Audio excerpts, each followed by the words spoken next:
The neon sign of the Blue Comet Diner was buzzing, a low-voltage flicker of pale blue against the black. Driving rain. It was, 2 in the morning, maybe later, in the Ironbound. The windows were sweating on the inside, fogging up the view of the wet streets, which was fine by me. There was nothing out there to see but semis heading for the port and ghosts. My name is Mara Quintero, I'm 24, and I felt about 104. I was 12 hours into a double shift that I hadn't asked for, and my hands had that familiar, jittery tremor. It wasn't fear, it was cheap. Burnt coffee, and way too much of it. 6 cups. 7 I'd lost count. Sleep was a rumor I'd heard about in another life. My feet felt like wet cement blocks inside my worn-out sneakers. The diner was packed, which was weird for a Tuesday. It was a loud, clattering symphony of port drivers arguing over shipping lanes, mechanics from the local garages smelling of grease and cigarettes, and, sitting quietly in booth 4, the funeral party. That's what I called them. 3 guys in dark suits that cost more than my entire education, which, to be fair, had stalled out after 2 semesters at community college. They'd been there since midnight, drinking black coffee, saying nothing, just watching. Sal, my boss, had pointed them out. VIPs, Mara, don't screw it up. I wouldn't have had to deal with them at all. But Maria, my shift partner, had called in sick again. That was the 3rd time this month. Sick meant her new biker boyfriend was in town. Sal, who looked like a stressed-out walrus, had slammed the phone down and pointed a greasy spatula at me. Mara, you're taking the whole floor, and you will be nice to booth 4. I'm always nice, I muttered, grabbing the pot. Yeah, well, be nicer. I was pouring a refill for a trucker arguing about the Giants when the bell above the door jingled. A blast of cold, wet air silenced half the conversations in the room. 2 men stepped inside. The first one was built like an industrial refrigerator. His eyes were dark and quick, scanning the room like he was checking for structural weaknesses or exits. He was the bodyguard. The man behind him was the reason. He was tall, and the rain dripped from the shoulders of a long, dark coat that probably cost more than my car. He didn't look flustered or wet. He just looked calm, like the storm had politely waited for him to pass. He moved with a stillness that sucked the air out of the room. He spotted the one decent booth left, the corner one by the window that wasn't rattling from the wind. Sal always kept a reserved sign on it, which was a joke. Reserved for who? The Pope. The man started toward it. The caffeine and the exhaustion and the sheer length of the day all collided in my brain. Before my filter could kick in, the words just fell out of my mouth. Dude, that spot's taken. Silence. The grill stopped sizzling. The truckers stopped arguing. Even the funeral party in booth 4 looked up. The refrigerator tensed, his gaze snapping to me. It wasn't an angry look. It was worse. It was an assessment, like he was calculating the precise amount of force needed to snap my spine. A chill, completely separate from the rain, ran right up my back. The man in the coat just stopped. He turned his head slowly. He didn't scowl. He didn't grimace. He just raised one perfect eyebrow, a tiny smile. The ghost of one touched the corner of his mouth but died before it could reach his eyes. It was the kind of smile that made you want to apologize for being born. Before I could backpedal, before I could say sir or mister or I'm so sorry, I'm an idiot, a gravelly voice cut through the quiet from the counter. Hey, Mara, sweet thing. Oh, God, Vince Harridan. Harridan was a port contractor, a big, beefy guy who always wore a stained safety vest and smelled like cheap cigars and diesel. He was our worst customer and our most reliable. Leave the man alone, Harridan barked, grinning with yellow teeth. Why don't you come over here and show me what's on the real menu? He slid a damp $20 bill across the formica, his eyes dropping below my waist. I felt my face heat up. I hated this part. I hated him. But rent was due, and my little brother, Eli, needed his meds. You learn to swallow your pride. You learn to smile. But the new guy, the man in the coat, didn't even look at Harridan. He just said one word, so quiet it was barely a whisper. but it cut through the diner hum like a razor. "Don't?" Harridan laughed. "Don't what? Pal, I'm just talking to the waitress." He reached out as I passed with the coffee pot, his thick fingers aiming for my wrist. "Come on, Mommy. Just a little smile for Vinny." That was it. I was done. Done with the shift, done with the rain, done with being called Mommy. I slammed the glass pot down on the warmer, the coffee sloshing. I grabbed a sticky, plastic-coated menu from the stack. As Harridan's hand lunged, I slapped the menu down, covering his hand and pinning it to the counter with a thwack that echoed in the sudden quiet. "My name is Mara," I said. My voice was low, but for the first time all night, it wasn't shaking. Not sweet thing, not Mommy, and the menu, I tapped the plastic, is right here. The diner was a tomb. Harridan's face went from a leer to a dark, blotchy purple. He started to stand up, his stool scraping loudly on the linoleum. "Why, you little—" I hadn't even seen the man in the coat move. He was just there, standing between me and the counter.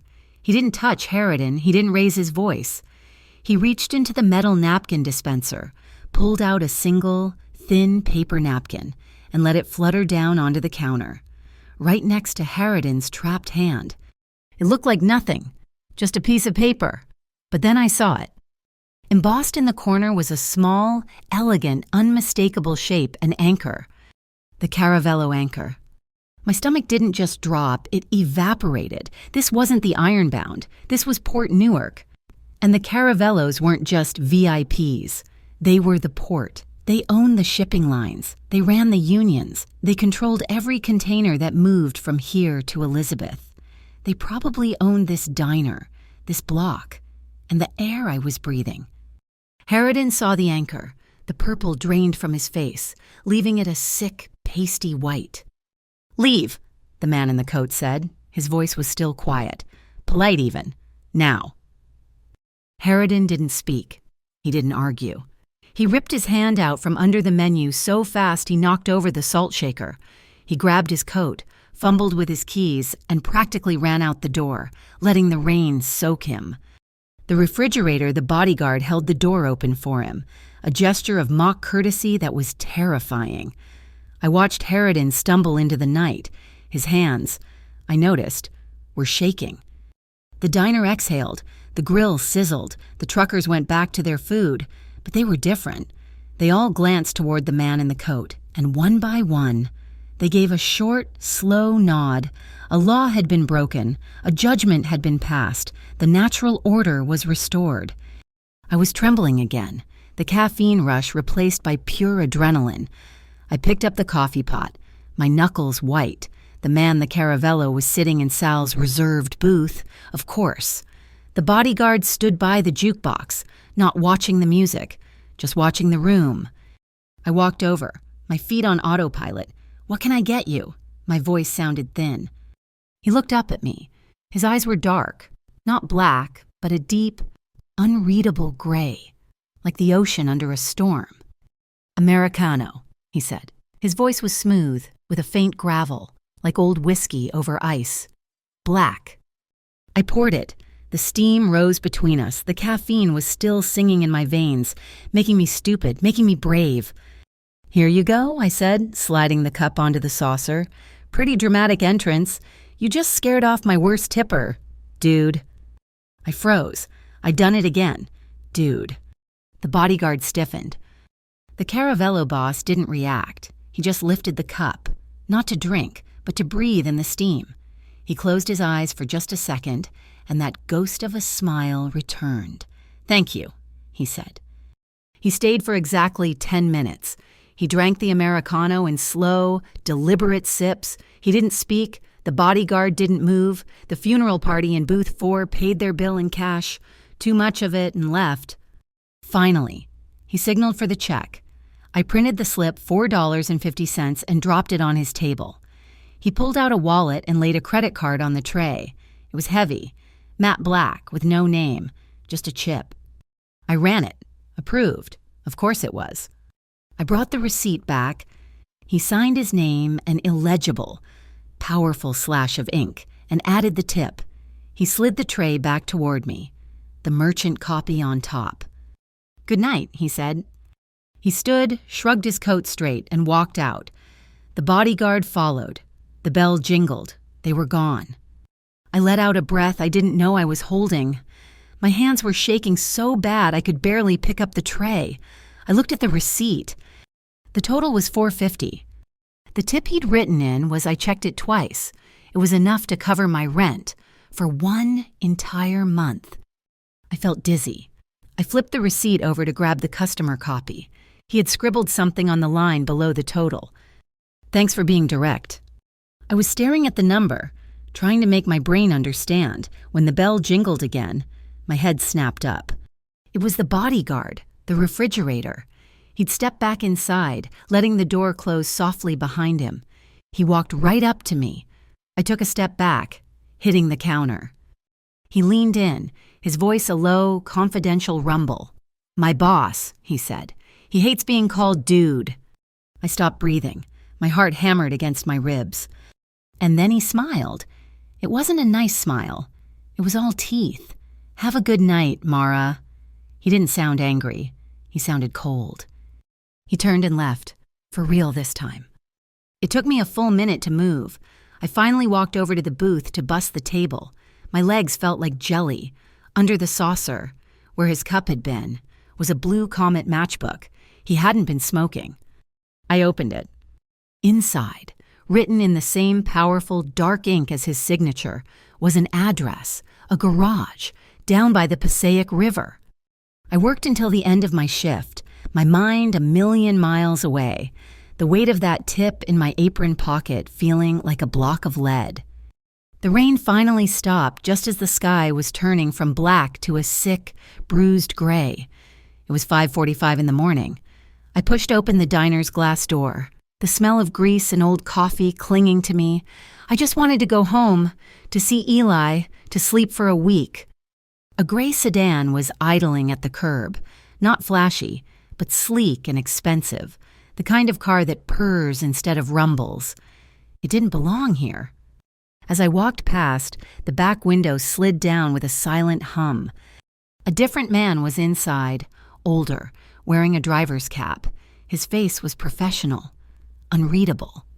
"Miss Mara?" he asked. His voice was polite, respectful. I stopped. "Yeah." "The boss would like to offer his apologies for last night," the driver said, his eyes on the rearview mirror, "and a proposition."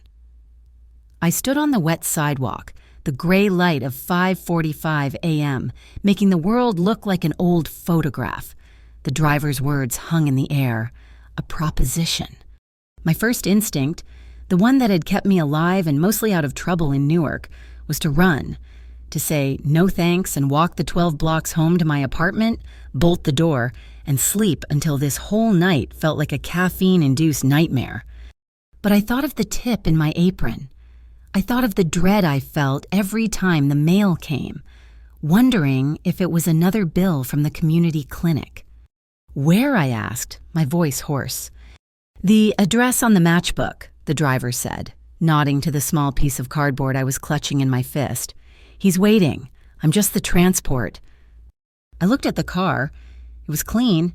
I looked at the driver. He looked bored. I was so tired I couldn't feel my feet. "Fine," I said, and pulled the door open. "But if this takes more than 20 minutes, I'm walking." The drive was short, silent, and smooth. The sedan handled the potholed streets of the Ironbound like they weren't even there. The driver turned on the radio, low, just a murmur of an all-news station. "Escalating concerns at Port Newark," a serious voice said. "A spokesperson for the MPAI, that's the Metro Port Authority Investigations, is calling for calm, but sources inside the FFIU are suggesting—" The driver hit a button, and the car filled with the sterile sound of classical music. FFIU, MPAI, alphabet soup. It sounded official and distant, like a problem for men in suits, not waitresses in scuffed sneakers. We pulled up to the address. It was an old brick garage, the kind that used to service delivery trucks, tucked away on a dead-end street overlooking the filthy Passaic River. The driver didn't get out, he just clicked the door lock. I was on my own. I stepped out, The air smelled of low tide and rust. The big bay door was rolled up about 3 feet. I ducked under it and into the shadows. It wasn't a garage. Not really. There wasn't a single grease stain on the polished concrete floor. It was more like an office that was pretending to be a garage. Clean metal shelves lined one wall, neatly stacked with shipping supplies, box cutters, tape guns, stacks of customs forms. A single, powerful light hung over a heavy steel table in the center. And he was there. The man from the diner, Lucien Caravello. He wasn't wearing the heavy, rain-soaked coat. He was in a crisp white shirt, sleeves rolled up to his forearms. He looked less like a specter and more like a very tired, very intense CEO who'd been up all night working on a merger. The refrigerator, the bodyguard from last night, stood by the door. His name, I'd learn later, was Silas. Miss Quintero, Mara. Lucien Caravello didn't stand. He just watched me walk into the light. Thank you for coming. Coffee. He motioned to a high-end espresso machine on a cart that was worth more than my car. I've had enough coffee, I said. My shift ended an hour ago. You have 20 minutes. What is this proposition? He gave me that same half-smile. Direct. I appreciate that. He steepled his fingers, his gray eyes pinning me in place. You know who I am. It wasn't a question. I saw the anchor. I said, Caravello. My family has interests in the port, he said. A neat, clean way of putting it. Legitimate interests, logistics, shipping, storage. But with any business that large, there are discrepancies, leaks, paperwork gets lost, numbers get transposed, accidents happen. He pushed a stack of papers across the table. They were manifests, bills of lading, thick bundles of them. They looked exactly like the ones the port drivers left stained with coffee rings on the counter at the diner. I have an internal auditing problem, he continued. I believe someone inside my own organization is moving numbers around, making certain containers disappear from one manifest and reappear on another. Sounds like a problem for your accountants, I said, glancing at Silas by the door. Or your bodyguard. My accountants follow the numbers I give them. Lucien said, and Silas, he glanced at the big man, solves problems I already understand. This is a problem I don't understand yet. I'm missing the source. I'm missing the how. Okay, I said, folding my arms. I'll bite. Why me? I'm a waitress. I pour coffee and clean up ketchup. You're more than that, he said, and the way he said it made my skin prickle. You've worked at the Blue Comet for 3 years. You're not related to anyone at the port. You're not dating a longshoreman. You're not in debt to any of the local sharks. You are, for lack of a better word, clean. You're an outsider, but you're inside the bubble. Every driver, dispatcher, and mechanic in the Ironbound eats at your counter. They talk. You listen. You just don't know what you're hearing. He was right. I heard everything. I heard about which foreman was skimming. I heard which driver was running a side hustle. I just never cared. It wasn't my world. And, he added, you don't flinch. You stood up to Vince Harridan. Not many people do that. So, what's the job? I asked. You want me to spy on my customers? No, he said sharply. I want you to be a drop box, a pair of neutral eyes. My people, some of them are being watched, but you're just the waitress. No one watches you. He paused. Men from my logistics company will stop by the diner. They will forget their route invoices. You will collect them. You will compare the container numbers on those invoices to a list I give you. If a number doesn't match, you send me a text. That's it.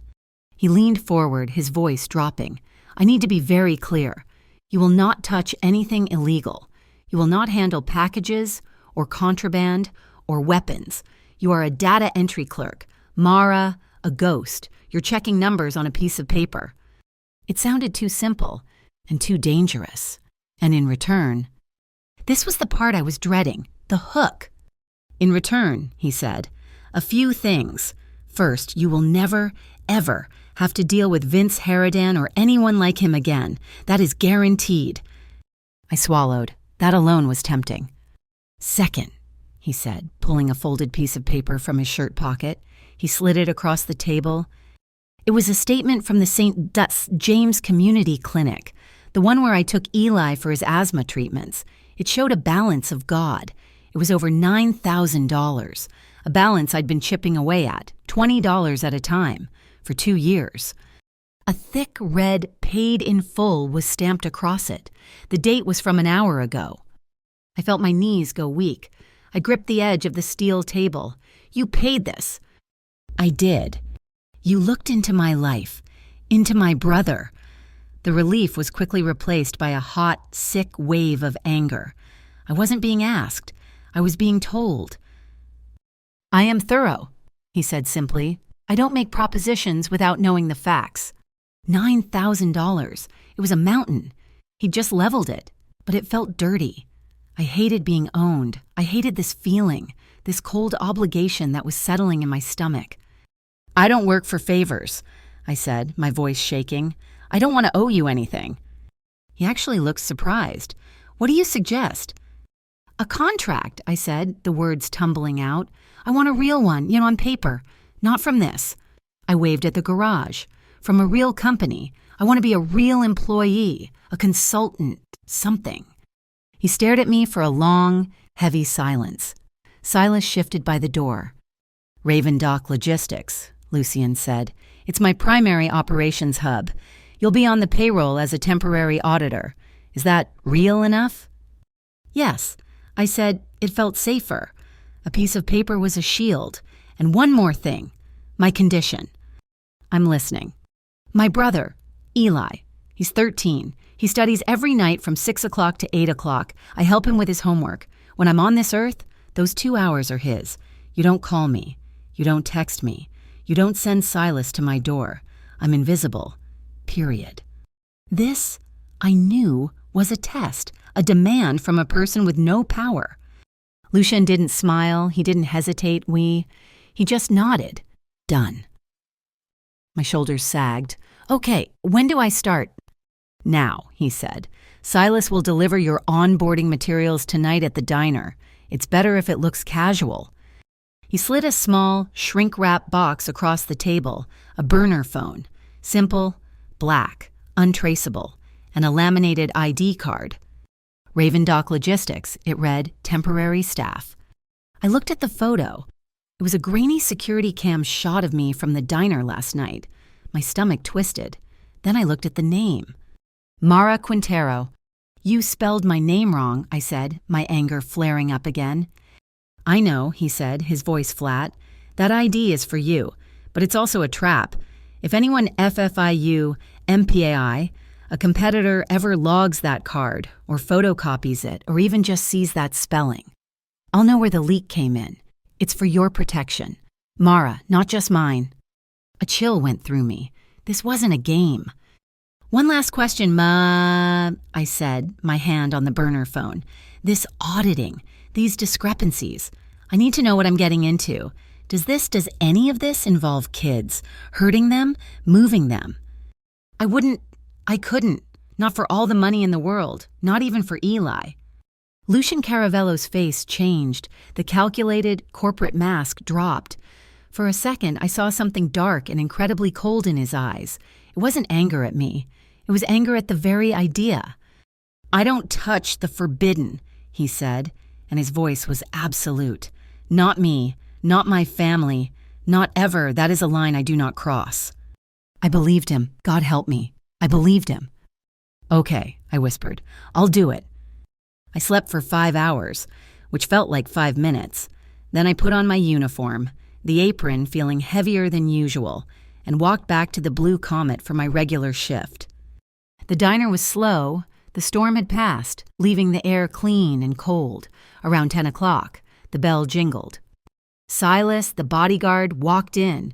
He was wearing jeans and a hoodie, trying to look normal. He failed. He sat at the counter, a few stools down from a young woman with a sharp black pixie cut who was reading a book and sipping herbal tea. "Coffee," Silas rumbled, "and a slice of the apple." I served him. He ate the pie in 3 bites. He pushed the plate away, dropped a $20 bill on the counter, and slid his hand over. His fingers brushed mine as he passed me the small box with the burner phone and the Mara ID card. It was a quick, seamless transfer, but not quick enough. I saw the woman with the pixie cut look up. Her eyes weren't on me. They were on Silas, reflected in the mirror behind the bar. She saw the pass. She saw the ID. Her face remained perfectly, unnervingly still. Silas stood up and walked out. I went to clear his plate, my heart thumping. The woman was gone. She'd left a $5 bill for her $2 tea, and next to it, holding the bill down, was a small, smooth gray stone. It was painted skillfully to look like a tiny lighthouse. A warning. I pocketed the stone, the burner phone heavy on the other side of my apron. I glanced down the counter. A trucker had left his copy of the East Bay Sentinel. A small headline at the bottom of the page caught my eye. Port worker found deceased. It read, "Drowning ruled workplace accident." I picked up Silas's dirty coffee cup, my hands perfectly steady. For the first time all night, I wasn't shaking from the caffeine. My apartment was too quiet. I'd spent the day trying to sleep, but the light outside my window felt too bright. The sounds of the neighborhood too loud. The $9,000 clinic bill was sitting on my kitchen table. The red, paid in full stamp looking like a brand in my sock drawer. The burner phone felt heavy, like it was made of lead. On my dresser, the small painted lighthouse rock was a silent accusation. I wasn't a waitress anymore. Not really. I was something else. An auditor, a ghost, a Mara. At 9 o'clock that night, 3 hours before my shift at the Comet, the burner buzzed. It was a harsh, rattling sound that made me jump. One text, not from a number, just a string of code. Garage, now. I put on my sneakers, my oldest jeans, and my thin raincoat. The air was heavy and damp, threatening more rain. I walked the mile to the garage by the river. This time, the bay door was rolled all the way up. The single bright light was on, illuminating the heavy steel table. It wasn't empty. It was covered with objects. Lucian Caravello was there, leaning against the table, waiting. Silas was by the door, as always, a mountain in the shadows. "You're punctual," Lucienne said. He wasn't in a suit. He was wearing dark pants and a gray Henley that fit him in a way that made me realize he wasn't just tall. He was strong. "I'm not getting paid to be late," I said, staying near the door. "You're not getting paid to stand there either. Come here. Your training begins." I walked into the light. On the table were half a dozen metal and plastic bolts. They looked like the seals I saw on the backs of trucks every day. "These are container seals," he said, picking one up. It was blue. "This is a clicker. Standard issue, bolt seal. You break it. It's broken. The serial number is laser etched. It matches the manifest. This." He picked up another one. This one red. Is a knockoff. It looked identical. "Feel them," he said. I picked up the blue one. It was heavy. The plastic smooth. I picked up the red one. The weight was almost the same. I don't get it. "Close your eyes," he commanded. "What?" "Close your eyes and feel them. Your eyes will lie to you. Your hands won't." I sighed, but I did it. He placed the blue one in my hand. I felt the smooth edge of the plastic casing. He swapped it for the red one. I felt it immediately. A tiny, almost invisible ridge of plastic right where the two halves of the mold had met. "A burr," I whispered, "on the casing." "The fakes are made fast. Their molds are cheap," he said. "The serial number is stamped, not etched. They can be snapped and replaced with a duplicate." Next, he pushed 2 stacks of paper toward me. "Bills of lading. One set is ours. One is the forgery. Find the difference." I held them side by side under the light. The font was the same. The watermarks matched. The layout was perfect. "I can't," I said, frustrated. "They're exactly the same." "You're looking. Don't look. What did I just teach you?" I picked up one stack, then the other. I felt the edge of the paper. Both were sharp. "I smell them," he said, his voice low. "Dude, are you kidding me?" I looked at Silas, who just stared back, his face stone. "I'm not smelling your paperwork." "Smell them. Mara." I grabbed the top sheet from the first stack, feeling like an idiot, and held it to my nose. It smelled like paper. Just paper. I grabbed the sheet from the second stack. The difference hit me instantly. It was sharp, a faint chemical tang, like nail polish remover. Ink, I said, looking at him. This one, it's sharper. Ours is a proprietary vegetable-based inket, he said, a note of approval in his voice. It dries slower, costs a fortune. The fakes use a standard solvent-based ink. It's fast, it's cheap, and it stinks. You've got about 24 hours before the smell fades. Most inspectors are too busy, or their noses are too full of diesel fumes, to notice. He handed me a small jeweler's loupe. Now, look at the edge. I leaned in, holding the paper to the light. The world shrank to a tiny, magnified circle.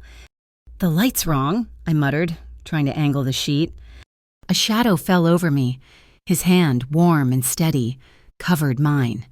He wasn't grabbing me. He was just adjusting my grip on the paper, turning it into the beam. His fingers were long, his knuckles hard, and the side of his thumb brushed against my wrist, right where my pulse beat. Thump kick! My heart did a stupid, lurching flip-flop. It was so loud in my own ears. I was sure he could hear it. He must have felt it. His thumb seemed to rest there for a fraction of a second, a silent acknowledgement before his hand was gone. I see it, I said, my voice suddenly tight. I cleared my throat. The edge on the real one is clean. Laser cut, the fake, the fibers are torn. It's fuzzy, cut with a blade. Good, he said, moving back. You learn fast. The air in the garage was thick and damp. I hadn't even realized the rain had started again, a steady drumming on the metal roof. I was still wearing my raincoat, and it was dripping onto the concrete. Lucian turned, grabbed a clean, dry shop towel from a shelf, and walked back. He didn't toss it. He held it out. You're dripping, he said. I took it, wiping my face and hands. My old coat was rumpled, the collar twisted under. Before I could fix it, he reached out.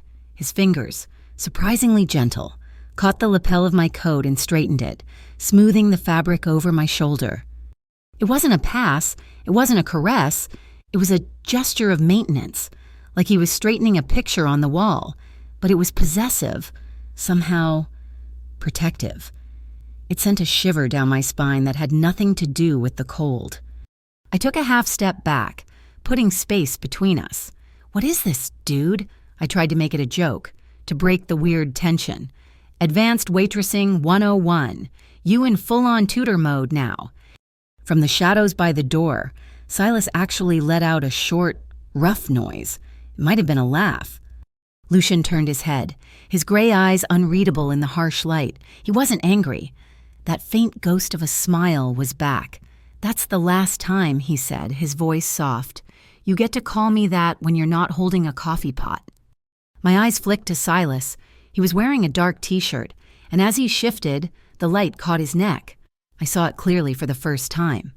A thin, silvery white line that started just under his ear and disappeared into his collar. It was puckered at one end, a knife scar. He saw me looking. He rubbed his neck, a gesture that was probably automatic. Dock dispute, Silas rumbled. Back in '09, a guy thought he was faster.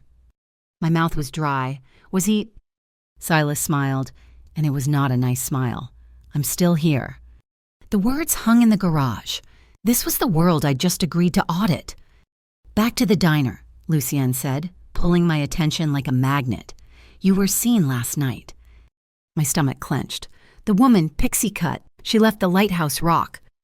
Agent Merrill Cho, he said. His voice was flat, devoid of emotion. Federal Financial Integrity Unit. She's smart, which means she's dangerous. She saw the handoff. Right now. She thinks you're my new courier. My new mistake. Am I? You're my auditor, he corrected. And we're going to use her assumptions against her. Silas installed a new camera system at the Blue Comet this afternoon.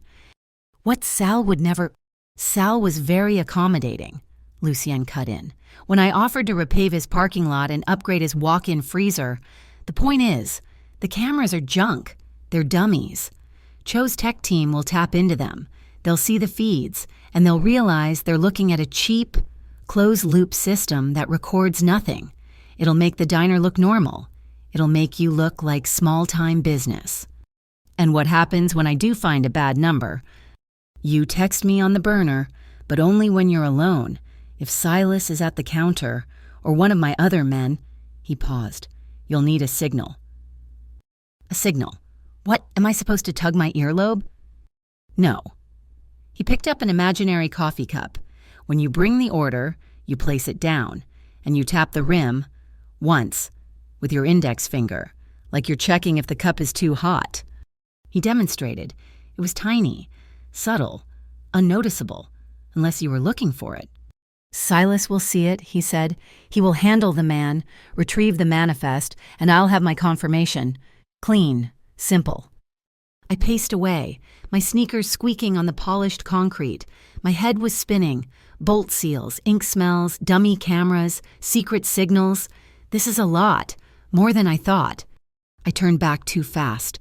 My foot hit a dark patch on the floor I hadn't seen. A small, slick puddle of oil. My left foot went out from under me. There was no time to think, no time to even yelp. I was just falling. And then I wasn't. Lucien moved with a speed that didn't seem possible. 1 second, he was 10 feet away by the table. The next, he was there. His right arm locked around my waist like a steel band, yanking me off my feet and hard against him. My hands flew up and slammed into his chest. It was solid, not muscle, not fat, just solid, like hitting a reinforced wall. My face was crushed against his shirt, and my nose was filled with his scent. It wasn't cologne. It was clean, like mint, and something else, something warm and sharp, like wood smoke. I could feel his heartbeat, a slow, steady, powerful thump, thump, thump against my cheek. His arm was completely around my waist, holding my entire weight. His other hand was splayed flat on my back, steadying me. The garage, the rain, Silas, everything disappeared. There was only the solidness of him, the heat radiating through his shirt, and that scent. You okay? His voice was a low rumble, right by my ear. His breath was warm, fanning across my hair. My heart was jackhammering, not from the fall, from the catch. This was too close. This was the closest I'd been to another person, and I couldn't remember. It wasn't aggressive. It wasn't unwanted. It was just absolute. Yeah, I managed to breathe. Floor's slippery. He didn't let go. Not for 1 second. Then 2. He was looking down at the top of my head. I was completely trapped. But it was the safest I'd felt all week. I finally managed to push, just slightly, against his chest. I'm okay, you can let go now. He loosened his grip, but he did it slowly. He didn't just drop me. He slid his arm from my waist but kept his other hand on my arm, holding me steady until he was sure I had my balance. Be careful, he said, his voice still low. The tension in the air was so thick I could barely breathe. I thought you hated being called dude. I said, just to say something, just to break the spell. He looked down at me, and his gray eyes were impossibly serious. I do, he said. He paused, his gaze fixed on mine. But I'm starting to think it's okay when it comes from you. I pulled away, my skin burning where he'd touched me. I walked to the open bay door. The rain was a solid wall now, drumming on the roof, pouring off the edge in a silver sheet. He joined me, standing a proper, respectful 3 feet away. We just stood there, watching the rain hit the pavement, the puddles lit orange by the sodium streetlights. Why are you really doing this? I asked the storm. All this, the training, the fake cameras, the signals, this isn't just about discrepancies. This isn't just paperwork. Everything is about paperwork, he said. That's not an answer. I turned to face him, forcing him to look at me. What do you really want from me, Lucien, besides my neutral eyes and a new way to check your numbers? He watched the rain for a long moment. His shadow and mine were long and sharp on the concrete floor, stretching out into the darkness of the garage. Trust, he said. His voice was so quiet, I barely heard it over the storm. I'm surrounded by people who are paid to agree with me, or people who are paid to lie to me. You don't know how. You're direct. It's valuable. Valuable, I repeated, the word tasting bitter, like an asset, like a partner. I laughed, a short, cold sound. Let's get one thing straight, boss. I'm doing this for Eli, for the $9,000. This is a job. I don't date my bosses. He turned to look at me. The orange light caught the sharp angle of his jaw. That ghost of a smile was back. But this time, it reached his eyes. Then I'll just have to promote you to partner quickly, won't I? And then he did it. He actually genuinely laughed. It wasn't a loud sound. It was a short, deep burst of amusement that shocked me. It changed his entire face, erasing the shadows and the severity. For just 1 second, he wasn't Lucian Caravello, the man with the anchor, and he was just a man, standing in a garage, laughing at the rain. The moment passed, he sobered, but the lightness remained in his eyes. Go home, Mara. Get some sleep before your shift. I nodded, suddenly exhausted, but wired. As I turned to leave, that scent hit me again. Mint and wood smoke, the smell of his shirt, the smell of him. It was a strange anchor, but it cut right through the fear and the smell of the river. I was halfway to the door, about to duck under the raised edge, when a sharp buzz vibrated in my jeans pocket. It wasn't my phone. It was the burner. I pulled it out. The cheap screen glowed with a single text message. Lucian was at my side in an instant, his face all business again. What is it? I read the text. It was just a string of letters and numbers, but I understood it now. Container KXCU 914007, I read aloud, my voice steady. It just changed gates, diverted from 8B to 12C, right now. Lucian looked over my shoulder at Silas. The bodyguard didn't speak. He just nodded once, already pulling his keys from his pocket. So much for sleep, Lucian said to me, his hand on my back, not touching but guiding me out into the rain. My first test, and my shift hadn't even started. My heart was still doing that stupid thump kick from when Lucien had caught me. He was standing there, all business again, his hand out for the burner phone. Let me see. I gave it to him. He looked at the text. KXCU 914007, divert 12C. That wasn't the plan, Silas rumbled from the doorway. Plans change, Lucien said, his voice flat. He looked at Silas, then at me. Silas, you take her. Go to berth 14B. 14B, I asked, confused. The text said 12C. The text is for whoever is listening, Lucian said, handing the burner back to me. It's noise, the real switch, the one they don't want anyone to see, always happens in the blind spot behind the 14B crane. Go now. Get a photo of the seal. I want the serial number. That's it. Do not engage. What about my shift? I asked, my voice weak. Sal will manage, Lucien said. Tonight, you're on the clock for Raven Dock Logistics. Go. Silas didn't say a word. He just jerked his head toward the door, and I followed him out into the rain. We didn't take the sedan. We got into a heavy-duty pickup truck, the kind with a Raven Dock Logistics logo on the side. It smelled like coffee and wet metal. Silas drove, his hands massive on the steering wheel, his eyes scanning everything mirrors, side streets, the dark sky. The port at night was a different universe. It was a city of giant steel dinosaurs. The transtainer cranes moving slowly under massive floodlights, lifting containers that looked like tiny, colorful bricks from this distance. The air was loud with the hum of generators, the clang of metal on metal, and the constant beep, beep, beep of trucks in reverse. Silas bypassed the main gate, flashing the Raven Dock ID at a guard who just waved him through. We drove down a long, dark access road, the container stacks rising on either side of us like skyscrapers. He killed the headlights as we pulled up to berth 14B. It was dark, a deliberate shadow in the otherwise brightly lit yard. Wait here, Silas said. Like hell, I said, grabbing the burner phone. He said, get a photo. I'm the auditor. Remember, you're the fridge." A low sound rumbled in Silas's chest. "Fine, but you do exactly what I say.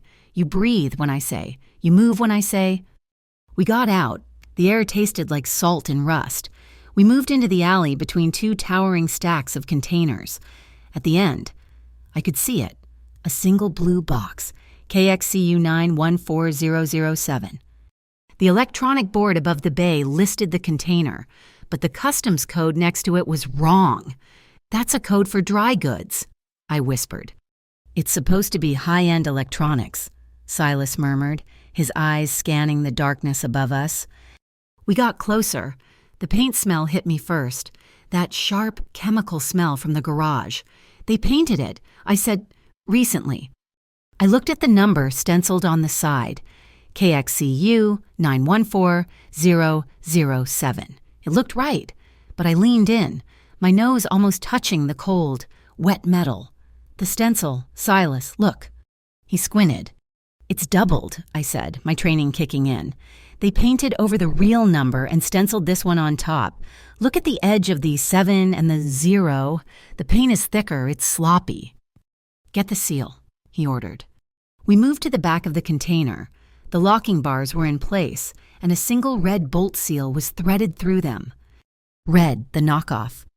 "It's a fake," I said. "The burr, I can see it from here." I raised the burner phone, my hands shaking, trying to get the camera to focus on the small serial number. "We've got company." Silas's voice was flat. I froze. 2 men. They'd stepped out from the gap between the next containers. Silent as ghosts. They were wearing port operator coveralls, but they were too big, too clean. They weren't mechanics. "You're a long way from the diner, sweetheart," one of them said, smiling. He had a greasy ponytail. "Lost our way," Silas grunted, stepping half in front of me, shielding me from their view. "I think you found exactly what you were looking for." The second man said. They started to spread out, flanking us. "And Mr. Bellafiore doesn't like people looking." Silas didn't tense. He just settled. "Mara," he said, his voice dangerously calm, "get the picture." "What?" The man with the ponytail lunged. Silas moved. He wasn't fast. He was just immediate. He grabbed a long orange and silver signal stick from his belt, the kind ground crews use to guide planes. He didn't swing it. He just snapped it, the sound like a firecracker. A brilliant, blinding orange light flared to life. He jammed the glowing end right at the first guy's face. The man screamed, clutching his eyes. "Now," Silas roared. He shoved the second guy hard, sending him stumbling back into the container wall. I dropped to one knee, my hands shaking so bad the first shot was a blur. "Focus." "Mara," I aimed again. The serial number, the red plastic casing. Click, the small telltale burr. Click, the new paint on the number 7. Click. Enough. A new voice, a new light. Headlights flooded the alley, pinning us in a blinding white glare. A black SUV, the kind government officials use, rolled to a stop, blocking our only exit. The 2 thugs scrambled back, grinning. They were protected. The driver's door of the SUV opened. A man stepped out. He was tall, wearing a dark windbreaker with MP and yellow letters on the breast. He had a baseball cap pulled low, shadowing his face. "That's far enough," the man said. His voice was cold, flat, like polished steel. "This is a secure MPAI area. You're lost." "Port security inspection," Silas said, his voice a low growl. The orange signal stick was still lit, making him look demonic. "I am Port Authority," the man said, stepping forward. I could see his face now. He looked more like a banker than a cop. This had to be Director Calder. "And I don't know you. Drop the stick. Both of you. Hands on the container." "He's with me, Director Calder." The voice came from the darkness behind the SUV. "Lucien?" He walked into the headlights, and my jaw almost hit the pavement. He looked completely calm, like he was taking an evening stroll. His white shirt sleeves were still rolled up, and he was carrying a white pastry box from a bakery in the Italian district, tied up with red and white string. "Cannoli," he offered, holding the box up. Calder looked stunned. "Caravello. What is this? This is an active investigation. Your man," he gestured to Silas, "is interfering." "My man," Lucien said, his voice all smooth business, "is inspecting my container. Our container, I should say." He patted the blue box. "KXCU 914007. Raven Dock Logistics is the broker of record. We received an automated alert about a compromised seal. Naturally. We came to check." "You can't touch that seal," Calder snapped. "It's evidence." "Oh, I agree," Lucien said, "which is why I brought these." He set the cannoli box down on a nearby barrel. He didn't open it from the top. He pulled a tab on the side, and the front panel fell open. It wasn't cannolis. Inside, nestled in custom-cut foam, was a pair of heavy-duty, calibrated bolt cutters, a digital camera, and a bag of new certified blue clicker seals, each in a numbered plastic bag. "This is a proprietary shipment," Lucien said, his voice suddenly hard, all traces of politeness gone. "Under the Customs Temp Check Clause, Section 4, Subsection B. If a broker suspects cargo tampering that poses an immediate risk to manifest integrity, which a knockoff seal does, we are authorized to photograph, remove, and replace the seal with a certified temporary, pending a full customs inspection." He smiled, but it was just a baring of teeth, "which I'm happy to schedule for tomorrow, or perhaps the day after. Your call." Calder was trapped. He knew Lucien was quoting law, or at least a loophole so deep it might as well be law. To challenge him here would mean seizing a Caravello container, which would trigger a dozen lawsuits by morning. "This isn't over, Caravello," Calder spat. "It is for tonight, Director," Lucien said politely, already picking up the bolt cutters. Calder gave him a look of pure venom, nodded to his driver, and the SUV backed out of the alley and disappeared. The two thugs had vanished. As the SUV's taillights faded, I looked at one of the thugs, who was giving us a final glare from the shadows. I saw his hands. "Lucien," I whispered, "that guy, his hands." "What about them?" he said, snapping the red seal off the container.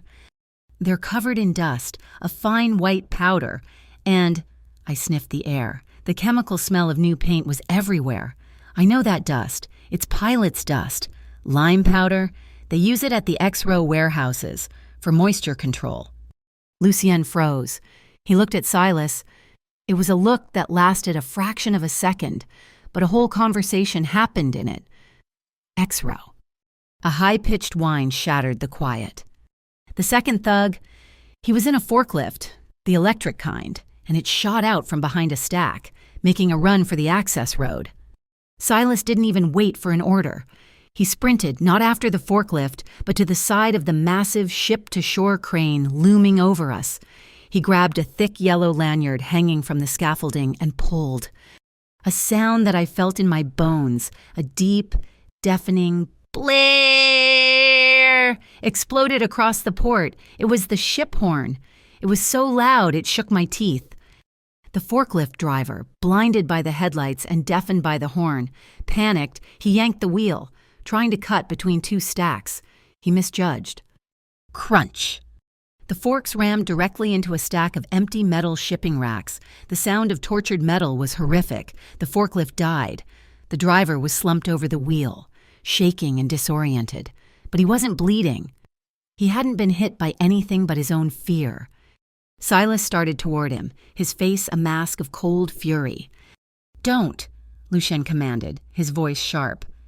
Silas stopped dead, his fists clenched. "Boss, he's the link. He'll talk." "We don't touch him."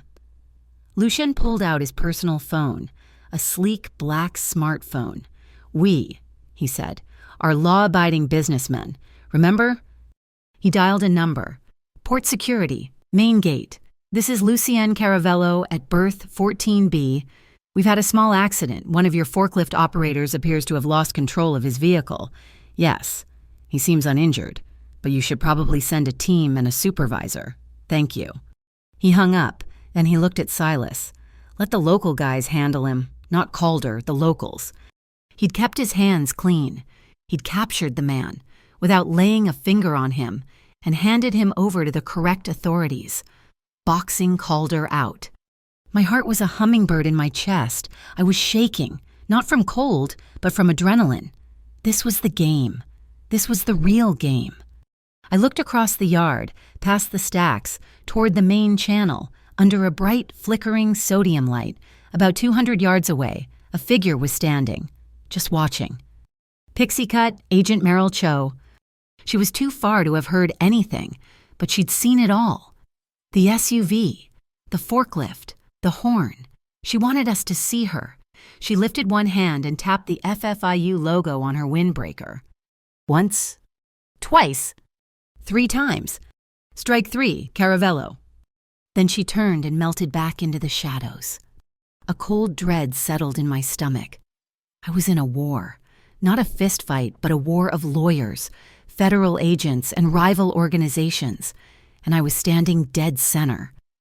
"We're leaving," Lucien said. He snapped a new blue seal on the container, photographed it, and we walked back to Silas's truck. We drove in silence, the port shrinking behind us. When we were a few blocks away, back in the Ironbound, Silas pulled over onto a dark street. Lucien turned in his seat. The cab of the truck felt tiny. I was hyper-aware of his knee, just inches from mine. He didn't say good job. He didn't say thanks. He just reached into the glove compartment and pulled out a flat, paper-wrapped package. He pushed it into my hands. "You did well," he said, "but your hands are dirty."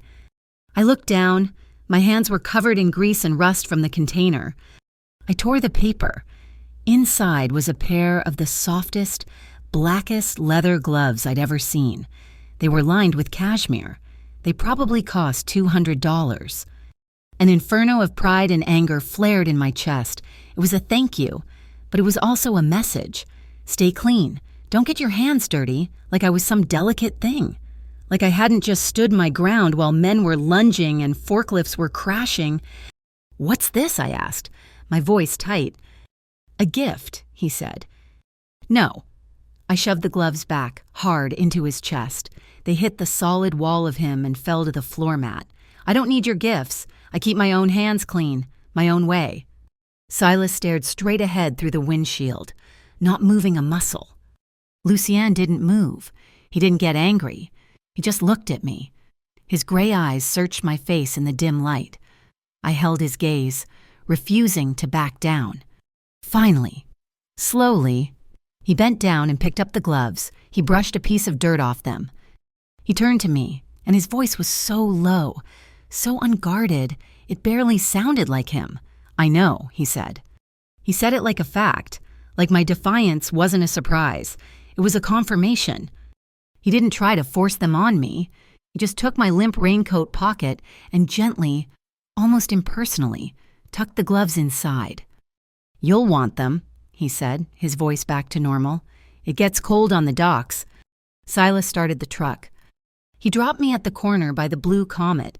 My shift started in, 20 minutes. I looked like I'd been in a fight and my hair was soaked. "Go to work," Lucien said from the passenger window. "Act normal. Serve coffee. If anyone from X-Row comes in, tap the cup. We'll handle it from here." I just nodded, my mind numb. I got out and slammed the door. I was halfway across the street, the buzzing neon of the diner seeming like a joke from another life, when my real phone, the cheap, prepaid one in my back pocket, vibrated. It wasn't at the burner. It was a text from a blocked, unknown number. I stopped under a streetlight. My fingers were clumsy as I opened the message. It was just one line. "Don't go to X-Row. They know you were there. Someone is going to disappear tonight." I was frozen on the sidewalk. The neon sign of the Blue Comet buzzed behind me, a false, cheerful sound. The phone in my hand felt like a small, hot brick. Someone is going to disappear tonight. The Ravendock truck hadn't pulled away. The passenger door swung open. "Get in," Lucien's voice. It wasn't a request. I didn't argue. I didn't even look back at the diner. I climbed into the cab, my knees shaking. Silas didn't wait. He pulled the truck into a smooth U-turn, heading away from the port, away from my apartment, into the center of Newark. "The text," Lucien said, his hand out. I gave him my personal phone. He read the message, his jaw tight. X-Row, they're confirming your story. He handed it back. This phone is a liability. Turn it off. When we're done, you're getting a new one and a new number. I powered it down. The screen went black, and I felt like I'd been cut off from the only world I knew. Where are we going? I whispered. My apartment. No, he said, his eyes on the road. Your apartment isn't safe. Not until we know who sent this. We drove for 10 minutes, weaving through the dark, quiet streets, Halsey Street. This area was dead at night. Mostly old storefronts, lawyers' offices, and closed-up shops. Silas pulled into a narrow alley behind a row of brick buildings and killed the engine. The sudden silence was deafening. Wait here, Silas said, and he got out. He didn't lock the truck. He just disappeared into a dark doorway. He's the perimeter, Lucienne said. Come on. He led me to the same door. It was heavy steel, painted over a dozen times. He used a key, not on the knob, but on a separate, high-security lock-up near the frame. The click was heavy, final. We stepped inside. The air was cold. It smelled old. It smelled like dust and paper and the faint, oily tang of ink. He hit a switch, and a single bare bulb hanging from a long wire flickered to life. We were in a print shop, an ancient one, massive. Dark green printing presses stood in the gloom like sleeping iron elephants. Stacks of paper, yellowed with age, were piled on wooden skids, shelves of lead type, a huge bladed cutting table. It was a museum. My grandfather's, Lucian said, his voice softer in here. He was a typesetter. Back in the old country, when he came here, this was his first business, before everything else. He walked to the back, where a small office was partitioned off with frosted glass. Inside, there was a metal desk, a cot, and a small counter with a hot plate and a kettle. It was Spartan, but it was clean. This is your safe house. This is my safe house, he corrected. No one else comes here. Not Silas, not my family, just me, and now you. He took off his coat and slung it over a chair. I was still standing there, dripping and trembling, my raincoat a useless, thin layer. I was cold. My adrenaline crash was coming, and it was coming hard. He looked at me, really looked at me, and his face softened. The boss, the strategist, the man who pulled horns on ships. He was gone. You're freezing, he said. He pointed to the kettle. Coffee. No, I said, my teeth chattering. Please, no more coffee. My heart feels like it's going to stop. He paused, then he went to a small, locked cabinet, opened it, and pulled out a red and white canister. Hot cocoa mix, the cheap kind, with the tiny marshmallows. I must have looked surprised. What? He said, a shadow of that smile returning. I have a sweet tooth. He filled the kettle with water from a 5-gallon jug and plugged it in. While it heated, he pointed to a wool blanket folded on the cot. Take off the coat. Mara, you'll get sick. I did, my fingers fumbling with the buttons. I was just in my jeans and my diner uniform, which was thin and damp. I wrapped the blanket around my shoulders. It was heavy and smelled faintly of that same wood smoke and mint, his scent. He made the cocoa in 2 thick, mismatched mugs. He didn't have milk. He handed one to me. Our fingers brushed as I took it. His skin was warm. Mine was ice. I held the mug, the ceramic warming my hands. He didn't drink his. He just leaned against the counter, watching me. You're not safe at your apartment, he said.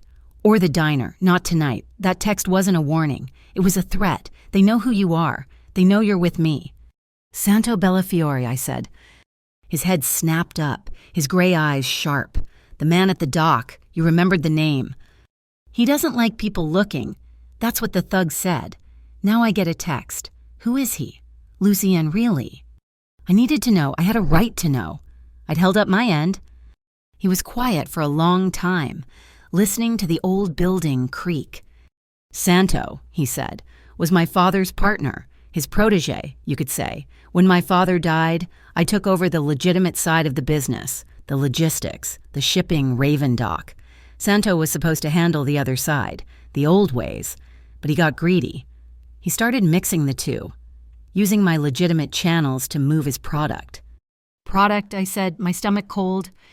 Not what you think, he said quickly, remembering my line in the sand. He's not a monster. He's a thief. Electronics, fine art, pharmaceuticals. But his methods are messy. They draw attention.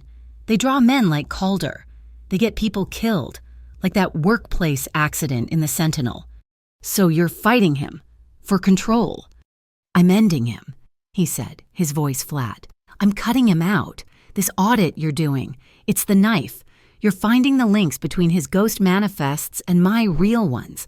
You're giving me the proof I need to cut the cancer out before it kills the whole body, before he brings the FFIU down on all of us. And Agent Chewie?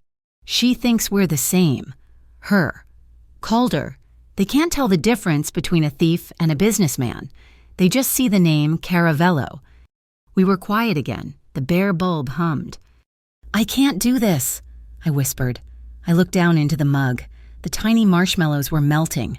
I can't. My brother, Eli, if they know where I work, they know where I live, they know about him. They won't touch him. You don't know that. You said it yourself. I'm a liability. I'm a waitress. You paid my brother's $9,000 bill, and you put a target on his back. I put a target on my back, he said, his voice rising. I put you in the middle. I know. He set his mug down and stepped in front of me. I was still wrapped in the blanket, the hot mug in my hands. I know what it is, he said, his voice suddenly quiet, raw. To be responsible for a family you can't protect. My mother, she left when I was 10, just walked out. I was the one who found the note. I've spent my entire life building walls, building a fortress so high that nothing no one could ever get out again, or get in. He was closer now. I had to tilt my head back to look at him. And then you, he said, his voice a low vibration. Walk into my diner and call me dude. And you're not scared, you're just angry. And real. My hair, still damp from the rain, was stuck to my cheek. My heart was doing that slow, heavy thump-thump. He lifted his hand slowly, giving me time to pull away. I didn't. His fingers, warm and a little rough, brushed the wet strands of hair from my face. He didn't just tuck them behind my ear. His hand lingered, his thumb resting gently on my cheekbone. His touch was electric. It wasn't a gesture of maintenance. It was a question. His gray eyes searched mine, asking for permission. I don't know what he saw, but I felt my own eyes flutter closed. I leaned into his hand, just a fraction of an inch. That was all the answer he needed. He bent his head. It was slow, so slow. I felt his breath on my lips before I felt him. It was warm, and it smelled like chocolate. His lips brushed mine. It wasn't a kiss. It was a test, just a soft, warm pressure, a question. My breath hitched. I didn't pull away. He came back, this time. His lips settled against mine. It was firm and sure, and it sent a jolt straight down to my toes. It wasn't hungry. It was deliberate, like he was tasting me, memorizing me. My hands were still wrapped around the warm mug. I couldn't move. I could only feel the pressure of his mouth, the solidness of his chest. So close I could feel the heat of it, the way my pulse was hammering in my throat. He pulled back, just enough to speak, his forehead resting against mine. His eyes were closed. I don't want you as a shield, Mara, he whispered, his voice thick. I want you at my side. My eyes opened. His were still closed, his dark eyelashes resting on his cheek. He was giving me all the power. I can't, I breathed. I can't stand at your side if I'm in the dark. My voice was shaking, but it was firm. No more games, Lucian, no more half-truths. I want the truth, all of it. He opened his eyes. They were dark, serious. Santo Bellafiore, he said. He's the one. He's using Calder at the MPAI to cover his tracks. He's the one who runs X-Row. We have to stop him. Together. It was the truth. It felt like it. He kissed me again, and this time, it wasn't a question. It was the answer. It was a deep, claiming pressure that made my head swim. My fingers uncurled from the mug. I set it on the counter with a clink. My hands, free, found the front of his shirt, gripping the fabric. He made a low sound in his throat, and his arm came around my waist, the one that had caught me in the garage. He pulled me flush against him, deepening the kiss, and I was gone. I was drowning in that wood smoke scent, in the impossible, safe strength of his arms, in the first real kiss of my entire life. It was everything. It was hot and desperate and slow, and it felt like home. When we finally broke apart, we were both breathing hard. The air in the tiny office was charged. He kept his arm around my waist, his hand splayed on my lower back. I kept my hands on his chest, my head tucked under his chin. He wanted to go further. I could feel it in the tension of his arm, in the way he was breathing. And God help me. I wanted to, too. But I pulled my head back. Lucien. He looked at me. His eyes clouded, his lips, God, his lips. "We can't," I said. "Not like this. Not yet. It's too much, too fast." He didn't argue. He didn't push. He just held me. He let out a long, slow breath, and I felt his body relax, the tension draining out of him. He kissed my forehead, a long, lingering press. "You're right," he said. "I'm sorry. You're right." He let me go, but he kept one hand on my arm, like he couldn't break contact completely. "But you need this," he said. He went to his desk, unlocked a drawer, and pulled out a single, heavy key. "That metal cabinet in the corner. If it ever changes color, if I tell you to run, or if I don't come back, you use this." I looked at him, confused. "There's $10,000 in cash in there. Mara, a burner phone with one number in it, a man who will get you out of the country, and a passport. It's clean. The name is different, but the picture is you. It's your escape route. Free and clear. No strings." I was stunned. "You just give me that." "I want you at my side," he repeated, pressing the key into my hand. His skin was warm against my palm. "That means you have to be able to walk away.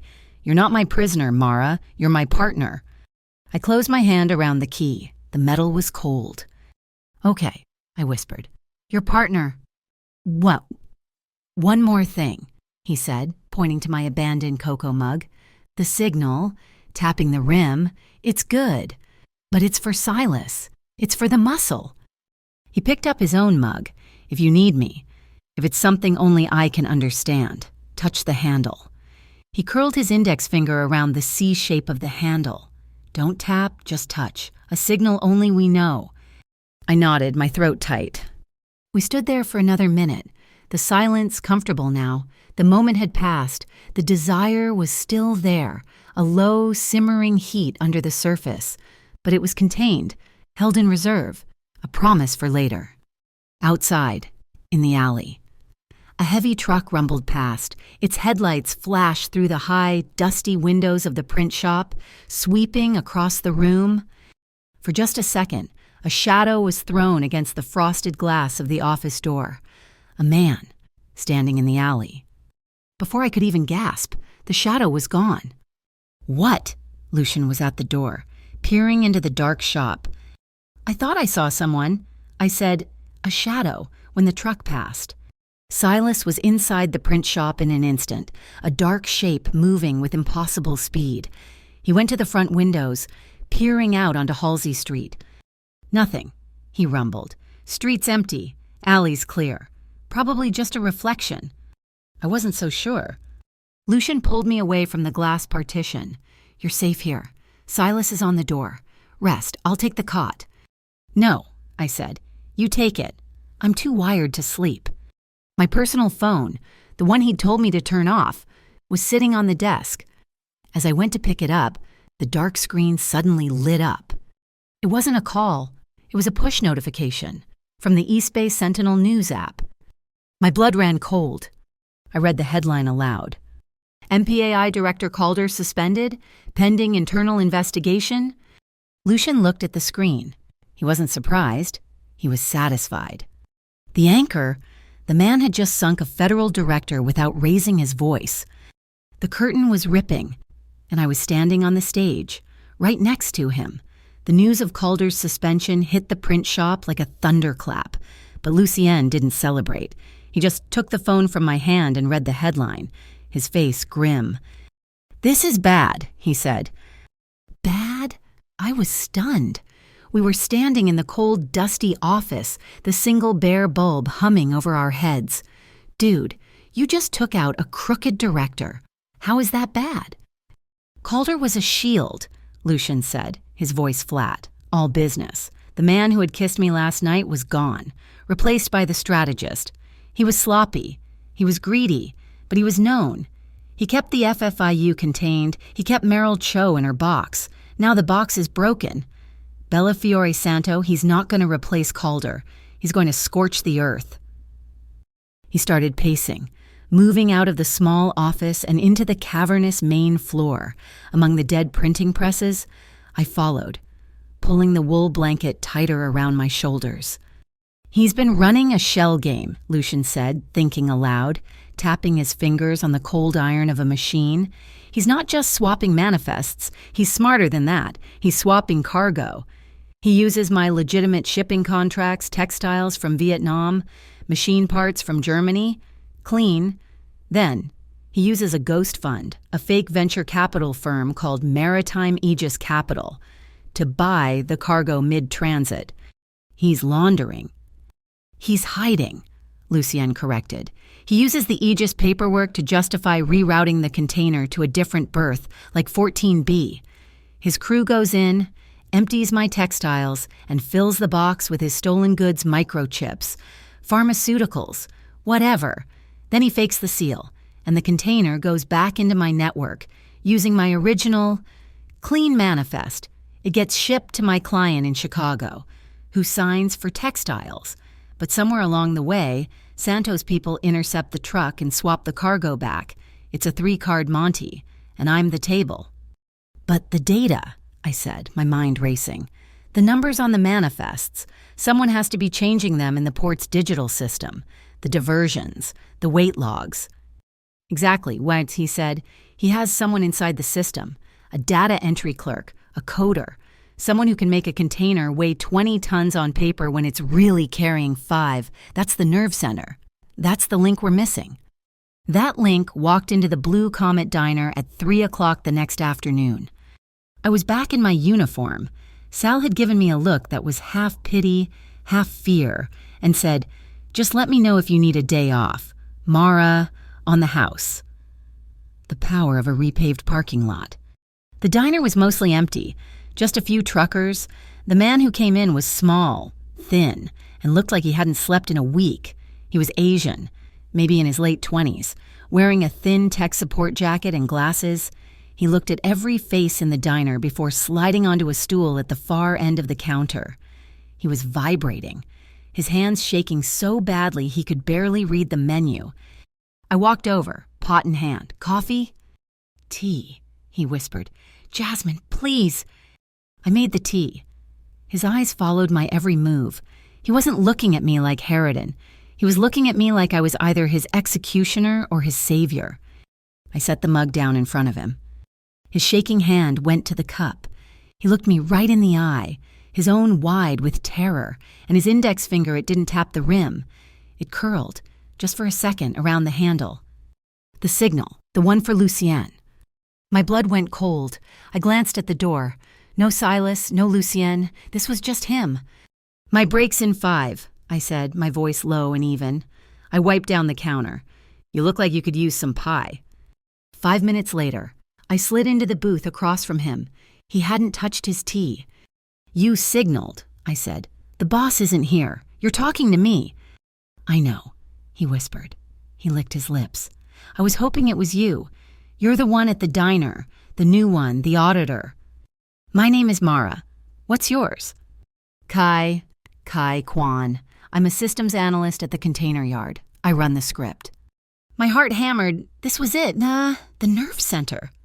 "The script for Bellafiore," I stated. He flinched, looking around. "Please. He made me. He found out my parents in Guangdong, they have no papers.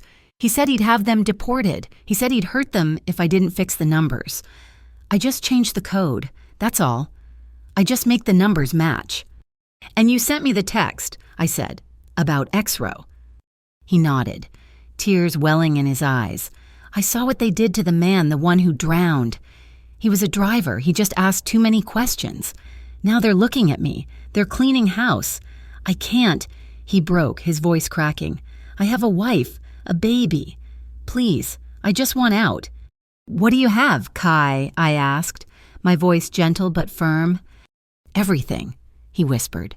The script and the logs, all the logs, every manifest I've ever changed, every ghost container. It's years. It's all on a drive. I'll give it to Mr. Caravello. But he has to get my family out. Safe passage, please. That night at the print shop, I laid it all out for Lucien. He was quiet for a long time. We pull him out. Tonight, we get the drive and we put him and his family on a plane. No, I said. He looked up, surprised. I was standing by the desk, not wrapped in his blanket. I was his partner. No, I repeated. We pull him out, and Bellafiore just finds another coder. We get the logs, and Bellafiore claims they're fakes. We haven't solved the problem. We've just postponed it. Kai doesn't even know where the server is. He says the script is remote. It pushes the changes from an anonymous IP. We need the server. Lucien. We need the machine. So what do you suggest, Mara, he asked, and there was no condescension. It was a real question. We set a trap, I said. We feed Kai a new manifest, a fake one, a high-priority shipment. But the digital file, it's a Trojan horse. My community college professor called it a digital watermark. We embed a tiny piece of code in the file itself. The second Kai's script copies or alters that file. The watermark activates. It pings us. It'll trace the connection. It'll give us the IP address of Bellafiore's server. Lucien stared at me. That slow half smile I was beginning to know spread across his face. A digital trap. You're not just an auditor. Are you? I'm a fast learner. I said. He picked up his phone. Silas, get the tech team from Raven Dock on a conference call. Now, Miss, Quintero has their new assignment. He held the phone out to me. He'd just given me the keys to his kingdom. He was trusting me, not just with his secrets, but with his operation. The plan was set for the following night, but the world wouldn't wait. The next afternoon, the burner phone Lucien had given me buzzed, a text from an unlisted number. The Lighthouse, 3 p.m., alone. Come talk about your future. My stomach twisted. The Lighthouse, Agent Merrill Cho? I didn't tell Lucien. This was my meeting, my problem. I went to a small, sterile coffee shop downtown, the one with the big lighthouse mural painted on the wall. She was in a corner booth, wearing a gray university hoodie, looking like a grad student cramming for finals. You're Mara, she said, not looking up from her laptop as I sat down, spelled with an H, sloppy work, or a test. What do you want, Agent Cho? She snapped the laptop shut. Her eyes were sharp, intelligent, and completely devoid of warmth. You're smart, too smart to be a mule for a mobster, but that's what you are. I don't care about the name.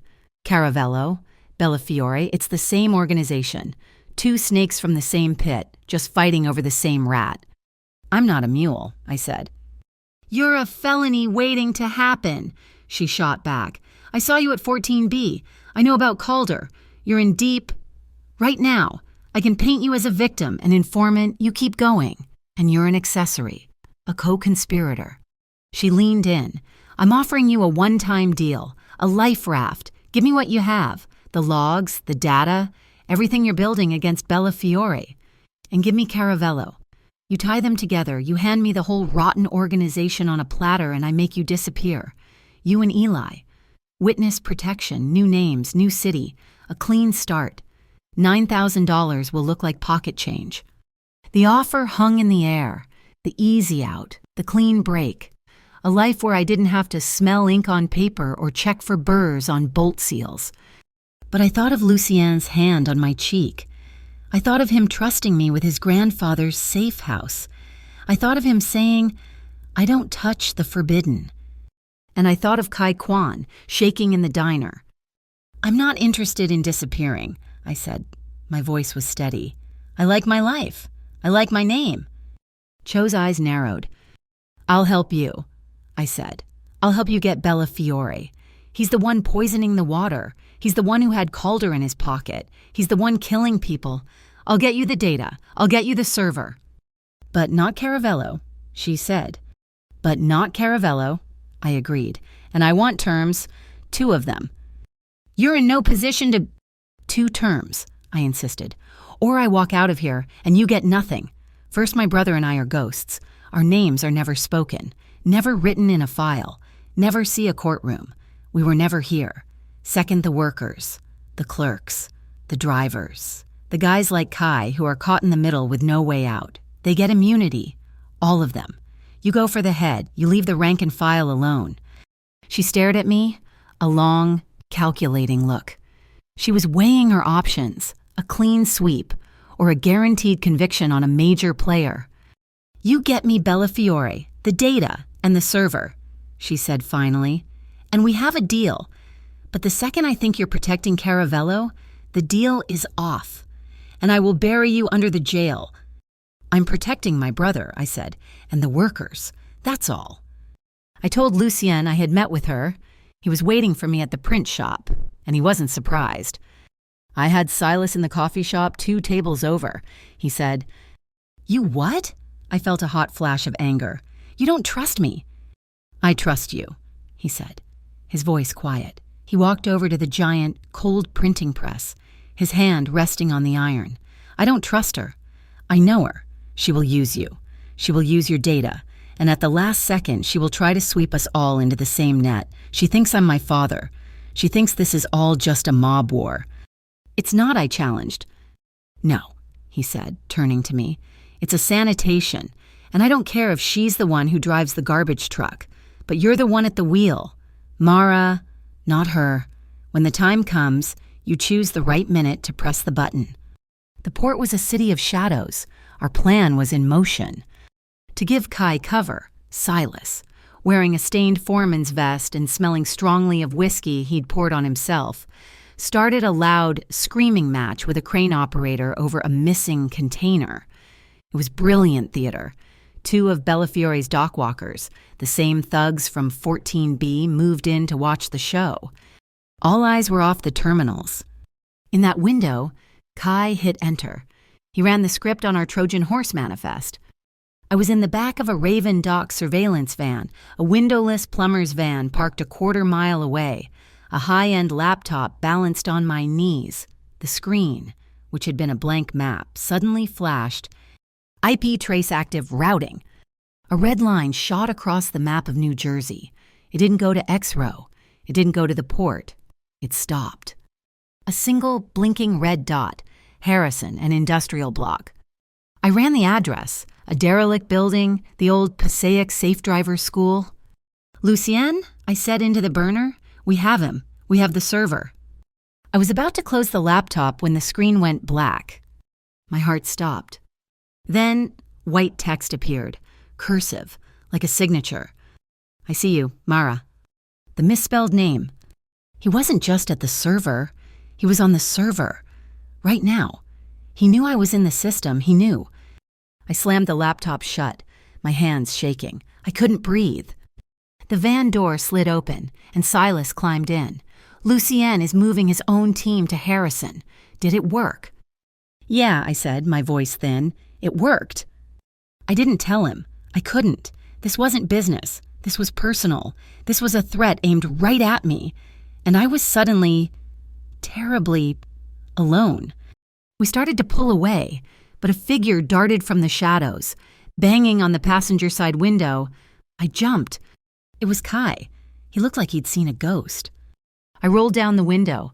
Kai, get back. It's not safe. I know, he panted, shoving something into my hand. It was small, plastic, a bright red USB drive. I ran the script, and then the system it talked to me. It said goodbye. He knows. He knows. Kai. This is it, he said, his eyes wild. This is everything, the logs, years. Please, you promised. Get my family out. Please. He melted back into the night. I looked at the red drive in my hand, Bella Fiore's entire history. My burner phone buzzed, the one Cho had contacted me on, a new text. We have the IP. We're mobilizing for the Harrison raid. Make sure Caravello is there. We need him at the scene to connect him to the data. It's the only way the deal holds. I sat in the dark, the van rumbling beneath me. In my left hand, I held the USB drive, the key to destroying Bella Fiore. In my right, the phone, the key to trapping Lucienne. And in my chest, I held a new, cold secret. I see you. Mara, I didn't go back to my apartment. I didn't go back to the diner. The print shop was a tomb, but it was our tomb. Silas was a ghost at the front door, a shadow in the alley. The city moved on, but inside, we were in the eye of the storm. Lucian didn't stay in the print shop, and he took me to another place, one even he seemed to have forgotten. A small, cold-water attic apartment in a building he owned overlooking the Morris Canal. It was one room, under the eaves, with a sloped ceiling and a single round window. It was empty, a bed, a small table, but it was safe. We stood at the window, watching the black water slide by. The lights from the highway on the other side of the canal were just a blurry, watercolor smear on the surface. The only sound was the hushed shush of tires on wet pavement and the slow, heavy drip, drip, drip of rain from the gutter. The raid was set for tomorrow, 0 hour. I was wrapped in that same wool blanket, the one that smelled like him. I was so tired of being scared. I used to dream about Atlantic City, I said, my voice sounding small in the quiet room. He turned from the window. What? When I was a kid, before Eli's asthma got bad, before everything, I thought it was the most magical place on earth. I just wanted to ride the steel pier, eat funnel cake until I got sick, and just walk on the boards, not owing anyone anything. I laughed, a short, bitter sound. Stupid. It's not stupid, he said. He was standing so close, but not touching me. Yes, it is, I said, turning to face him. The blanket felt too heavy. You know what's stupid? Being ashamed. I was so ashamed. Lucienne, for so long. Ashamed of my shoes. Ashamed of my apartment. Ashamed that I had to count my tips twice, just to see if we could afford the good milk for Eli. Ashamed that I dropped out of college after 2 semesters. I wanted to learn logistics. I wanted to be, I don't know, more someone. The confession just poured out of me. All the years of smiling at men like Harridan, of swallowing my pride until it choked me. It was all there, in that cold, empty room. He didn't say anything. He just listened. You control everything, I whispered. You snap your fingers and a $9,000 bill disappears. You make a phone call and a federal director is gone. I don't know how to be that. I just know how to survive. He finally moved, his hands coming up to rest on my shoulders. Over the blanket, his thumbs drew small, warm circles. My mother left, he said, his voice a low rumble. I stopped. I'd been expecting a platitude, a reassurance. Not this. I was 10, he said, his eyes not on me, but on the black, moving water outside. I woke up for school, and she wasn't there. She just wasn't. There was a note on the kitchen table. It said, sorry, and she left. No one ever found her. No one really looked. His grip on my shoulders tightened, just slightly. I learned something that day, he said, his voice hard. Love is conditional. Family is temporary. The only thing in this world that is real, the only thing that won't leave you, is control. The only thing you can trust is what you can build, what you can buy, and what you can hold. He looked at me then, his gray eyes searching mine. I spent my whole life building walls, and then you walk in, soaked, exhausted, and call me dude. And you didn't want anything, you just were. You were the first real thing I'd felt in a decade. The space between us wasn't just space anymore. It was a live wire. It was every secret, every fear. I was so tired of being scared. I let the blanket drop from my shoulders. It pooled around my feet on the floor. Lucienne, I breathed. My hands came up, not to his chest, but to the collar of his shirt. I gripped the fabric in my fists. He went absolutely still. His hands were still on my shoulders, his gaze fixed on mine. This wasn't the print shop. There was no desk, no hot cocoa. There was just this. "Mara," he said. His voice was a warning, a question. I didn't answer with words. I pulled, just a little. His eyes, his dark, controlled, unreadable eyes, asked me one last time. I nodded, just once. It wasn't slow, it wasn't gentle. It was like a dam breaking.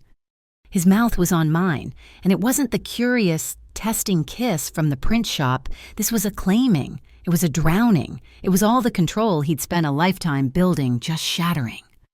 My hands left his collar and tangled in his hair, pulling his face closer to mine, deepening the kiss. He made a low, guttural sound in his throat.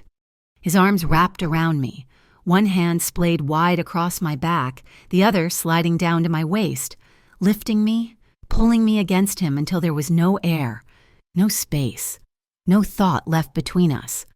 I could feel the thrum of his heart against my ribs, or maybe it was mine. I couldn't tell. He tasted like coffee and steel and the faint, clean scent of mint that was just him. His lips were firm, demanding, and I met his pressure with my own. This wasn't a surrender. It was a collision. He broke the kiss only to move, his mouth tracing a line of fire along my jaw to the sensitive spot just beneath my ear. I gasped, my head falling back, my fingers tightening in his hair. "Lucien?" I breathed. It was half prayer, half surrender. We stumbled, never breaking contact. My knees hit the edge of the cot, and we fell. We landed on the thin mattress, him half over me. His weight braced on his arms, his face buried in my neck. His breath was hot on my skin. "You're sure?" he whispered, his voice thick, ragged. I didn't answer. I just arched my back, a silent, desperate yes. That was all he needed.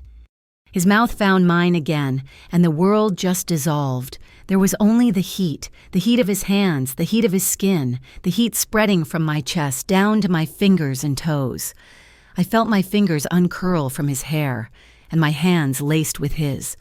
Our grips crushing, palm to palm. The rain hammered on the roof, a wild, frantic drumming that matched the beat of my own blood. There was just the sound of the storm, the scent of wood smoke, and the impossible, undeniable truth of him. Finally, here. When I opened my eyes, the room was gray with the first hint of dawn. The rain had softened to a drizzle. I was tucked against his side, my head on his chest. His arms were locked around me, holding me even in sleep. I could hear his heartbeat, slow and steady under my ear, thump, thump, thump. It was the only sound in the world. I lay there for, I don't know, an hour, just breathing. For the first time in my life, I wasn't cold, I wasn't scared. His eyes opened, and he was looking at me. He didn't seem surprised to find me there. He just looked. "Hey," I whispered. "Hey," he rumbled. He tightened his hold, pulling me closer. He kissed the top of my head. "I won't let them touch you. Mara, Bellafiore, Cho, any of them. I won't let them near you." I believed him. "When this is done," he said, his voice still thick with sleep. "We're going, you and me, we're going to Atlantic City, and you're going to eat funnel cake until you're sick, and I'm going to watch." I laughed, a real soft laugh, and buried my face in his chest. That's the most ridiculous, perfect thing anyone has ever said to me. "I'm a ridiculous, perfect man," he said. "Don't push it, dude." He laughed, the sound vibrating through me. He reached over, not to his pants, but to his suit jacket, which was slung over the chair. He fumbled in the inside pocket. He pulled out a small, heavy piece of polished silver, a tie clip, simple, elegant, with 2 letters engraved in a sharp, clean font La T. I don't wear a tie much," I said. "I know." He sat up, pulling me with him. He took my left foot and gently picked it up. He was looking at my old, worn-out sneakers. "Mara," he said, his voice pained, "we are getting you new shoes." "Shut up," I said, blushing. What are you doing?" He took the silver clip and, with surprising care, slid it onto the lace of my left sneaker, right near the toe, and he clicked it shut. It looked insane, a piece of pure, expensive silver on a 5-year-old, battered shoe. "There," he said, satisfied. "A sign, so you remember you're with me." I was speechless. It was the weirdest, most intimate, most Lucian thing he could have possibly done. We were just sitting there, the quiet of the morning wrapped around us, when I saw it. In the round window, just a tiny flicker, a pinprick of red light. My heart stopped. It was on the roof of the building across the canal, aimed right at us. A camera, a mini-cam. They were watching. They had been watching. "I see you. Mara." "Lucien?" My voice was a croak. He saw the direction of my gaze. He was off the bed in an instant, pulling me down, away from the window. "What?" "The message," I said, the words spilling out. "After the IP trace, from Harrison. I didn't tell you. The server, it sent me a message back. It said, 'I see you.' And it spelled my name with an H. I waited for him to yell, to be furious that I had kept a secret. He didn't. He just stood there for a long, cold second, and then his arms were around me, pulling me against him so hard it almost hurt. He wasn't angry. He was terrified. He crushed me against his chest, his hand buried in my hair, holding my head against him. "It's okay," he whispered, but his voice was rough. "It's okay, and he was just trying to scare you." "It worked," I mumbled into his shirt. "Not anymore." He pulled back, his hands on my face. "From now until this is over, no more secrets. Not from you, not from me. 0 hour. We move together. You understand?" "I understand," I said. And I smiled, a real, actual smile. The terror was still there, but it wasn't just my terror anymore. It was ours. For the first time in my life, I wasn't alone. "Buzz, buzz." The sound was loud in the small room. It was his burner phone, on the table. He snatched it up. "Read the text." His face went hard. The man who ate funnel cake was gone. The boss was back. "Silas," he said, "the rats are leaving the nest. Bellafiore is on the move. He's heading to Harrison. It's on schedule." He started pulling on his shoes. I grabbed mine, the silver clip heavy on the lace. This was it. He stopped at the door, his hand on the knob. He looked at me, his eyes all steel. "Don't make me choose, Mara," he said, his voice flat. "Between you and the plan." I finished tying my shoe and stood up to face him. "Then don't make me choose," I said, "between you and what's right." This was 0 hour.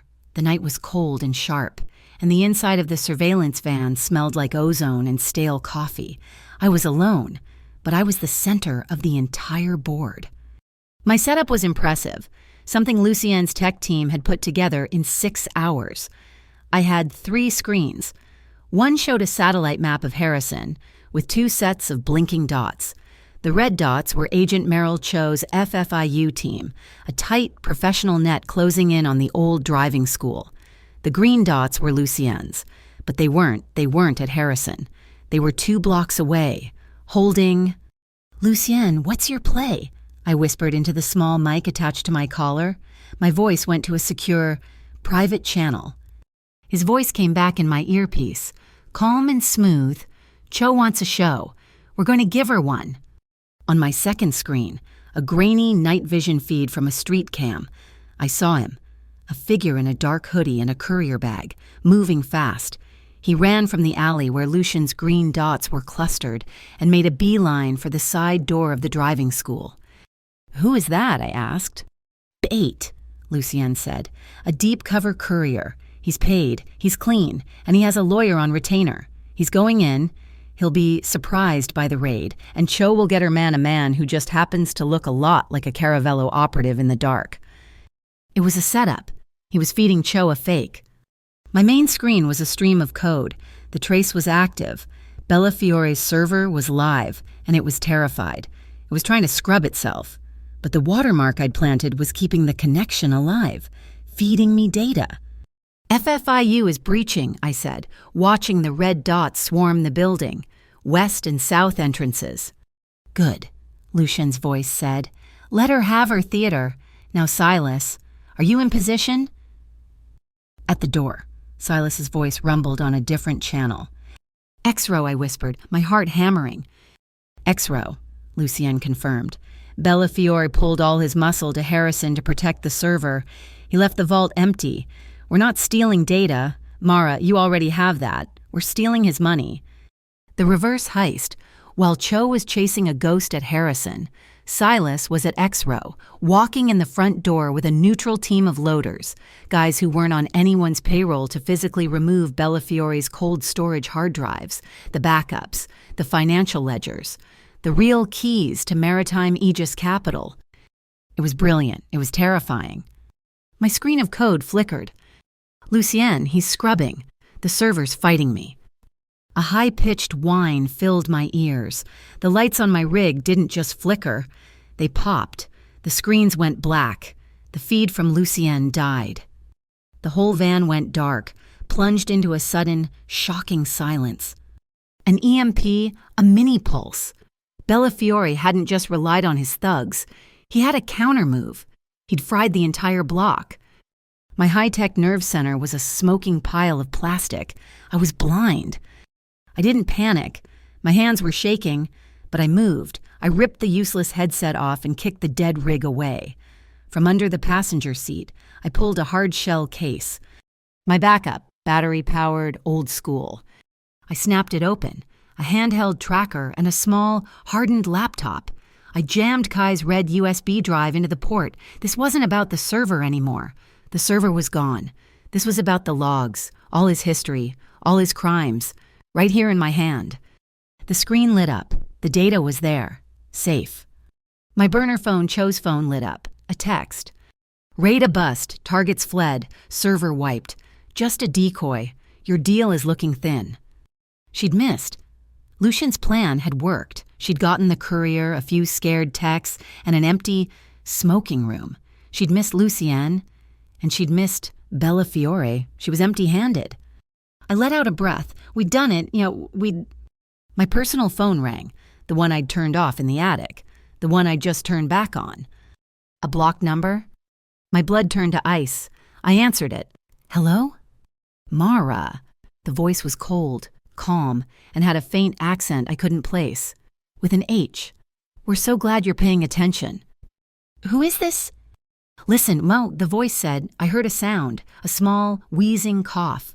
My stomach evaporated. I knew that sound. Eli, I screamed. Is that Eli? Put him on. We have the boy, the man said, his voice bored. He's fine, for now, but this room is dusty. His asthma seems to be acting up. A picture came through on my phone. Eli, and he was in a wooden chair, in a dark, concrete room. His hands were tied. He wasn't gagged, but his face was pale, his eyes wide with a terror that ripped my heart out of my chest. He wasn't being hurt. He was just there. A piece of leverage. A small, 13-year-old boy. You have something of ours, the man said. The red drive from the coder. Kai Kwan's parting gift. You will delete it. All of it. No, You have 30 minutes, the voice snapped, all boredom gone. If you call Caravello, if your silver-clipped shoe takes one step toward his people, if you call anyone, this dusty room gets a lot more difficult to breathe in. We know all about his triggers. 30 minutes. Then we call you back. The line went dead. I was alone, in a dark van. 30 minutes. I couldn't call Lucien. I'd heard him. Don't make me choose between you and the plan. This wasn't the plan. This was my life. This was Eli. If I called Lucien, he'd bring his army. Men would fight, and Eli would be in the middle. A tiny, fragile piece of glass in a fistfight. No, this was my choice. Me and what's right. My hands were shaking so hard I could barely type. I plugged my laptop into the handheld's battery pack. I'm not just a waitress. I'm a fast learner. I didn't delete the drive. I opened a VPN. I bounced my signal. Newark to Berlin. Berlin to Seoul. Seoul to Rio. I looked like a ghost. And I cloned the drive. The file was massive. Years of logs, years of Bellafiore's life. The progress bar on the screen was the slowest moving thing I had ever seen. 10%, 20%. Come on, come on. My heart was hammering so hard it hurt. Dusty. God, he was choking. 70%, the phone rang again. Blocked. I ignored it. Come on. 99%, clone complete. I ripped the red drive out. I plugged in a blank one. I copied the clone. Then I took the red drive, the original, and I ran a full 3-pass security wipe. I didn't just delete it, I destroyed it. The phone rang again. I answered. It's done, I said, my voice hoarse. It's gone. We'll see, the voice said. Wait, I said. Before you call back, I have to know he's okay. Let me talk to him.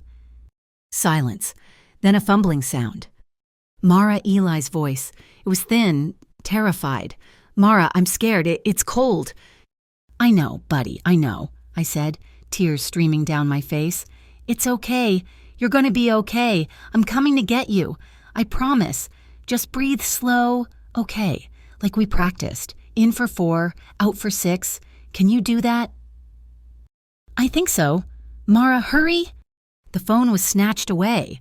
The old Weequahic Park cold storage depot. The man said, Now, come alone. We'll be watching. He hung up. I grabbed the clone drive. I still had 10 minutes. I did one more thing.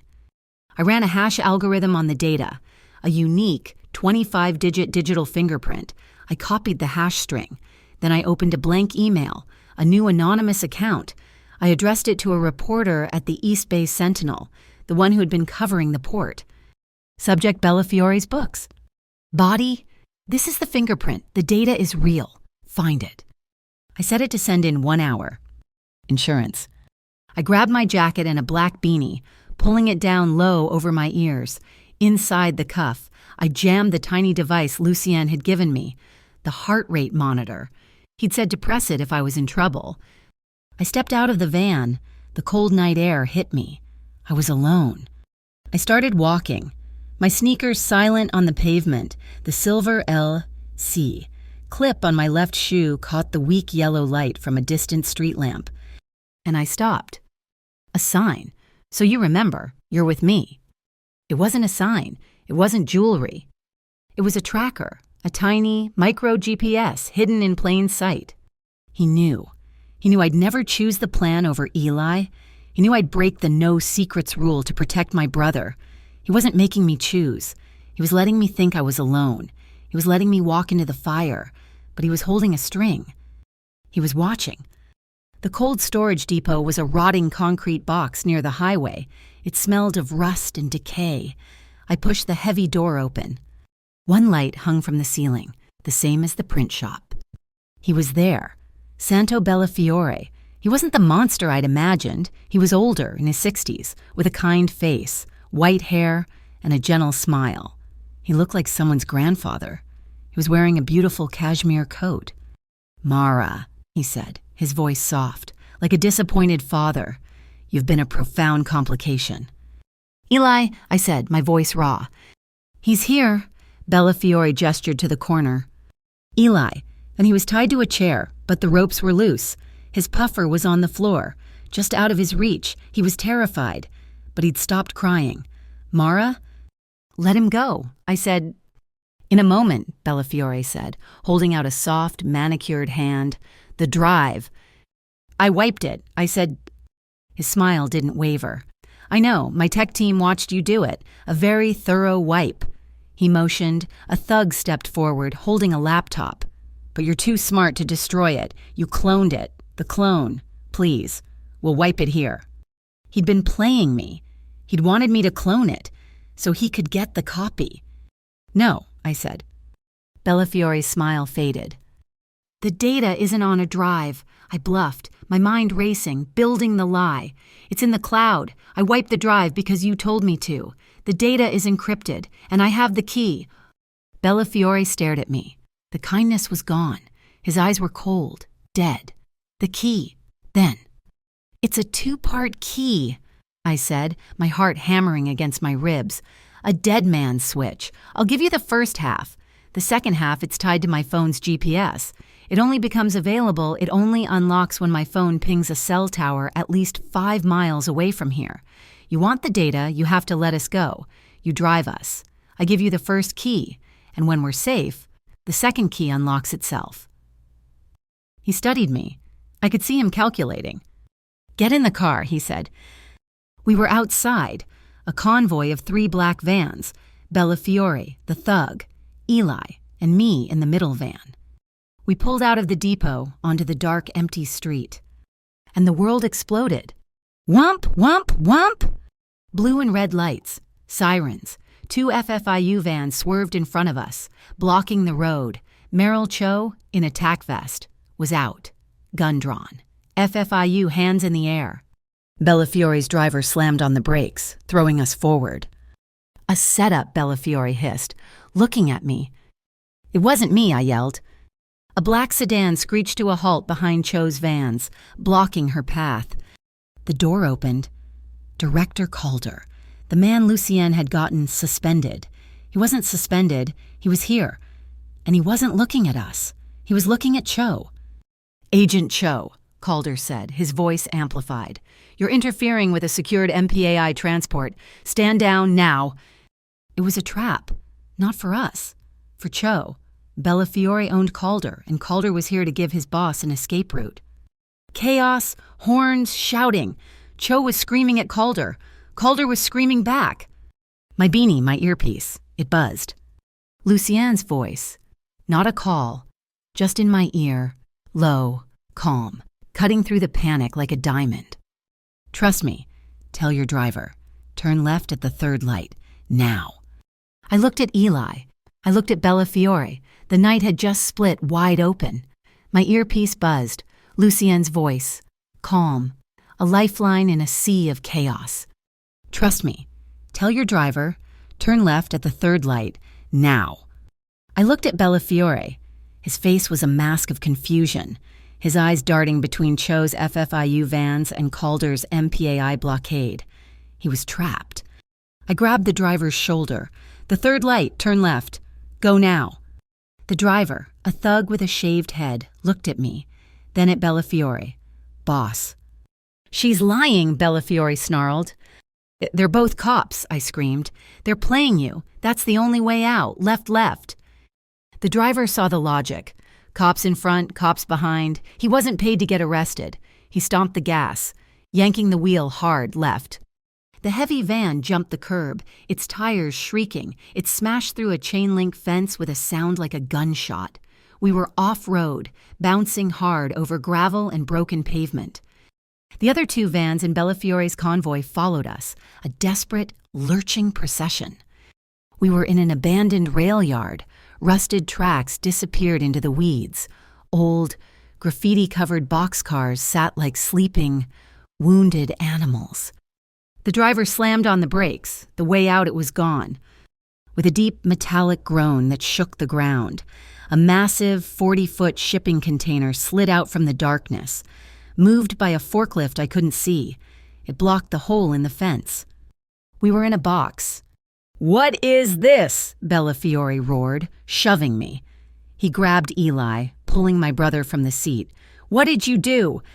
He kicked the van door open and dragged Eli out into the mud and gravel. His other men were piling out, guns drawn, spinning in circles, looking for a threat. "Santo." The voice cut through the night. Headlights flooded the yard, pinning us like rats in a trap. Lucien's truck. He stepped out, Silas at his side. They were calm. They were in control.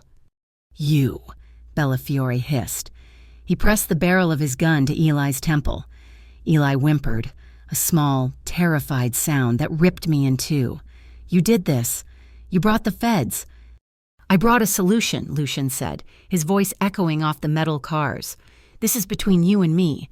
Let the boy go."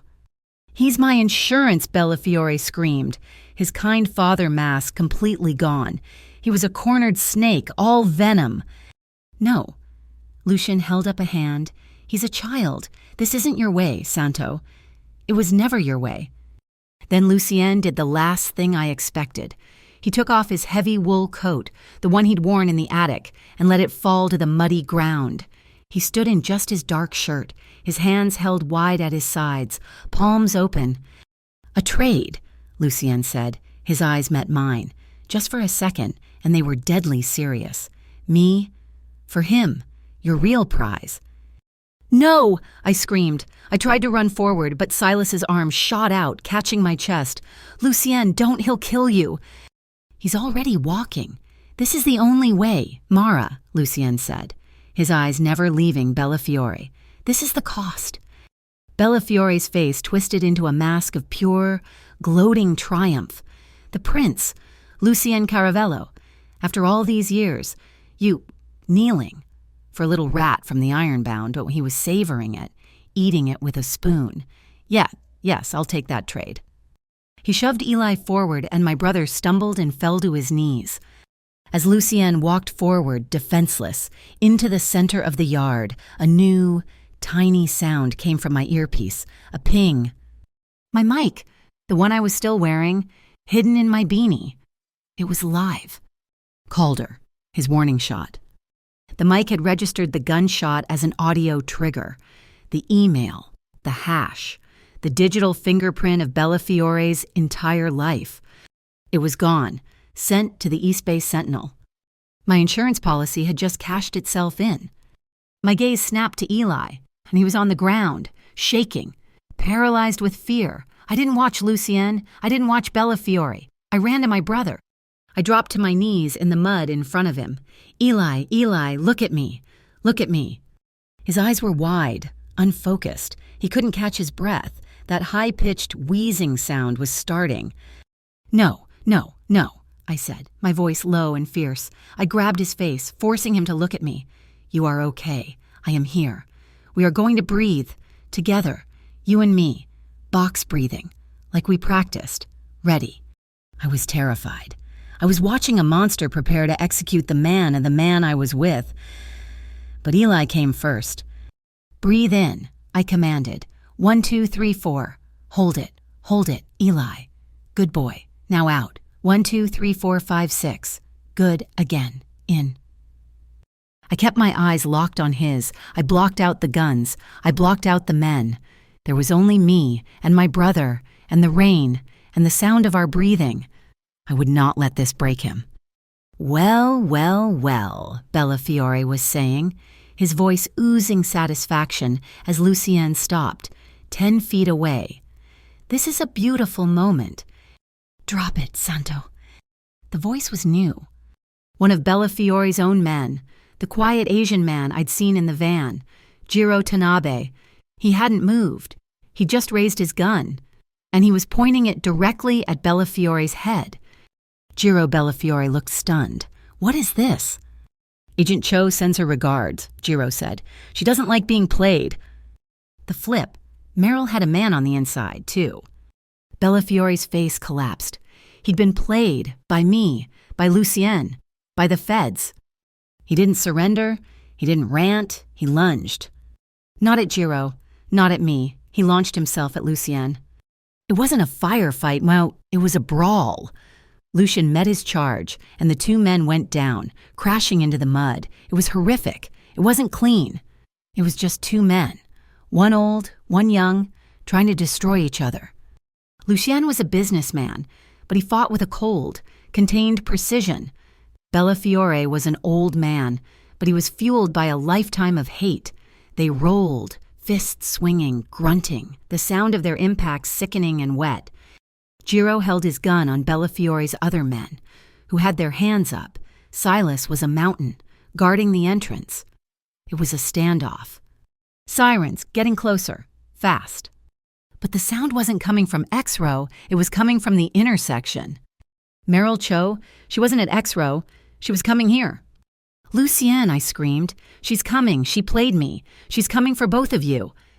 Bellafiore heard it. He landed a vicious blow to Lucien's side. He knew. Merrill wanted the whole organization, both snakes, in the same pit. "Merrill," I screamed into the mic, my voice shredding. "You're being played. The data isn't at X-Row. It's not here. It's in Edison, the old scrapyard, sub-level vault BB, as in Bellafiore. I was giving it all away, my last card. You want him, I shrieked, pointing at the brawl. You want the data, you have to choose. Go get the data, go. There was a crackle on Bellafiore's radio, still clipped to his belt, a cold, female voice, Meryl's voice. All units divert now, she said. Change of target, Edison, scrapyard, vault B, move. Bellafiore stopped, and he was on top of Lucien, his fist raised. He'd heard it. He heard his escape plan, his retirement fund, his entire hidden empire, get called out over an open channel. He'd lost. He stood up, but he didn't do it alone. He hauled Lucien up with him, locking a thick forearm around Lucien's throat, pulling him back, using him as a human shield. You, he hissed at me, his face a mask of purple rage. You little bitch, you! He had nothing left. He was going to kill Lucien, just because he could. Let him go, I said. I stood up, pushing Eli behind me. It's over. It's over when I say it is, he screamed, his arm tightening. Lucien's face was pale, his hands clawing at Bellafiore's arm. Okay, I said, walking toward him. My hands were up, palm out. You're right, it's just us now. No more feds, no more cops, just us. I was 5 feet away, then 4. You took everything, he spat. I know, I said. He was watching my face. He was watching my hands. He made his mistake. He shifted his grip, just for a second, to point at me. You. His wrist. I moved. All the nights of exhaustion, all the fear, all the training, it came in one smooth, violent motion. I grabbed his wrist with my left hand, his elbow with my right. I didn't try to punch him. I just dropped my center of gravity, twisted my body, and pulled. A sound I will never forget, a wet, sharp pop. Bellafiore screamed, a high, thin, bubbling sound. His arm was broken, useless. He stumbled back, clutching the ruined limb. Lucien was free. He fell to his knees, gasping, his throat bruised. The yard exploded in red and blue light. FFIU vans. Meryl Cho. They were here. But they weren't the first. A white news van, East Bay Sentinel on the side, was already there, its high beams flooding the scene. A reporter was talking into a camera, live. The hash, the gunshot, it had led them right here. Meryl Cho walked past me, her face like stone, her gun aimed at Bellafiore, who was weeping on the ground. Santo Bellafiore, she said, her voice dead. You're under arrest. Her team was on him, zip ties cinching. I didn't watch. I ran back to Eli. Silas was already there. He'd cut the ropes. Mara, Eli launched himself at me, his small arms wrapping around my neck so tightly I could barely breathe. I fell back, holding him, my face buried in his hair. I got you, I sobbed. I got you. It's okay. I got you. I looked up. At the edge of the yard, by the container, Calder was standing there, his face a mask of horror. He saw Bellafiore in cuffs. He saw Cho. He saw the news van. He turned to run. Director Calder, the reporter shouted, swinging the camera. Is it true you are involved in the Bellafiore rackets, Director? The spotlight hit him. He was caught. He just stopped and put his hands on his head. It was over. I was still on the ground, holding my brother. Ambulances were rolling in. The noise was deafening. Lucien walked over, and he was covered in mud. His lip was split, and a dark bruise was already forming on his jaw. He was breathing hard. He looked at me, at Eli, his face unreadable. He knelt, right there in the mud, in front of us. You chose what's right, he said, his voice a rough rasp. I nodded, my throat too tight to speak. You also, he continued, his gaze hardening just a fraction, almost got your brother killed, and yourself. You went alone. But I didn't, I whispered, my hand finding the small silver clip on my shoe. You were there. You knew I would. He looked at the clip. A slow, tired smile touched his bruised mouth. The sirens were screaming. The sky over the port was turning a sick, pale gray. Dawn was breaking. The truth was out, but we were standing in the middle of the wreckage, and for the first time, the floodlights were on both of us. The fallout was immediate, and it was loud. The East Bay Sentinel had a field day. The digital hash I'd sent them, triggered by Calder's gunshot, was their key. It was the digital fingerprint for the clone data. When Agent Cho's FFIU team hit the Edison scrapyard, my last-second gamble, they found the servers. They found the data. The hash proved it was real. And the Sentinel had the exclusive. Bellafiore's empire, maritime Aegis capital, was a house of cards that collapsed in an afternoon. Calder was indicted, his face a mask of sweaty, pathetic terror on the front page. The MPAI was gutted and rebuilt from the ground up. Meryl Cho held a press conference. She was a hero. She dismantled the largest corruption ring in the port's history, and she kept her word. My name was never mentioned. Eli's name was never mentioned. We were ghosts. Kai Kwan and his family were quietly relocated, their assistants buried under a mountain of procedural paperwork. And the logs, the ones Kai had given me, were used to grant immunity to nearly 200 port workers' drivers, clerks, mechanics who had been trapped in Bellafiore's system. They were just people trying to survive, like I had been. The storm passed, but one question remained. The Sentinel asked it every day, in op-eds and interviews. Who is Lucian Caravello? He wasn't arrested. He wasn't indicted. He was a witness. A concerned businessman who had been cooperating with the FFIU for months to root out corruption in his own company. He was the man who had lost millions to Bellafiore's theft. He was, on paper, a victim. But the press smelled the gray. They knew he was more. They dug into his father's history. They painted him as a new kind of boss, a high-stakes corporate shark who fought his wars in boardrooms and back alleys. They didn't know if he was a white knight or just the snake who had won. He gave them an answer a week later. He sold Raven Dock Logistics, the entire gray part of his operation. He sold it to a clean, publicly traded international shipping conglomerate, and he did it for a price that was, according to the news, shockingly fair. He cut the limb off. He kept his grandfather's company, the original, legitimate holdings, and he announced he was pouring tens of millions into new, transparent ventures. He was going clean, for real. And I had a choice to make. He had offered me an escape, the key in the print shop, the $10,000, the passport. I could have taken it.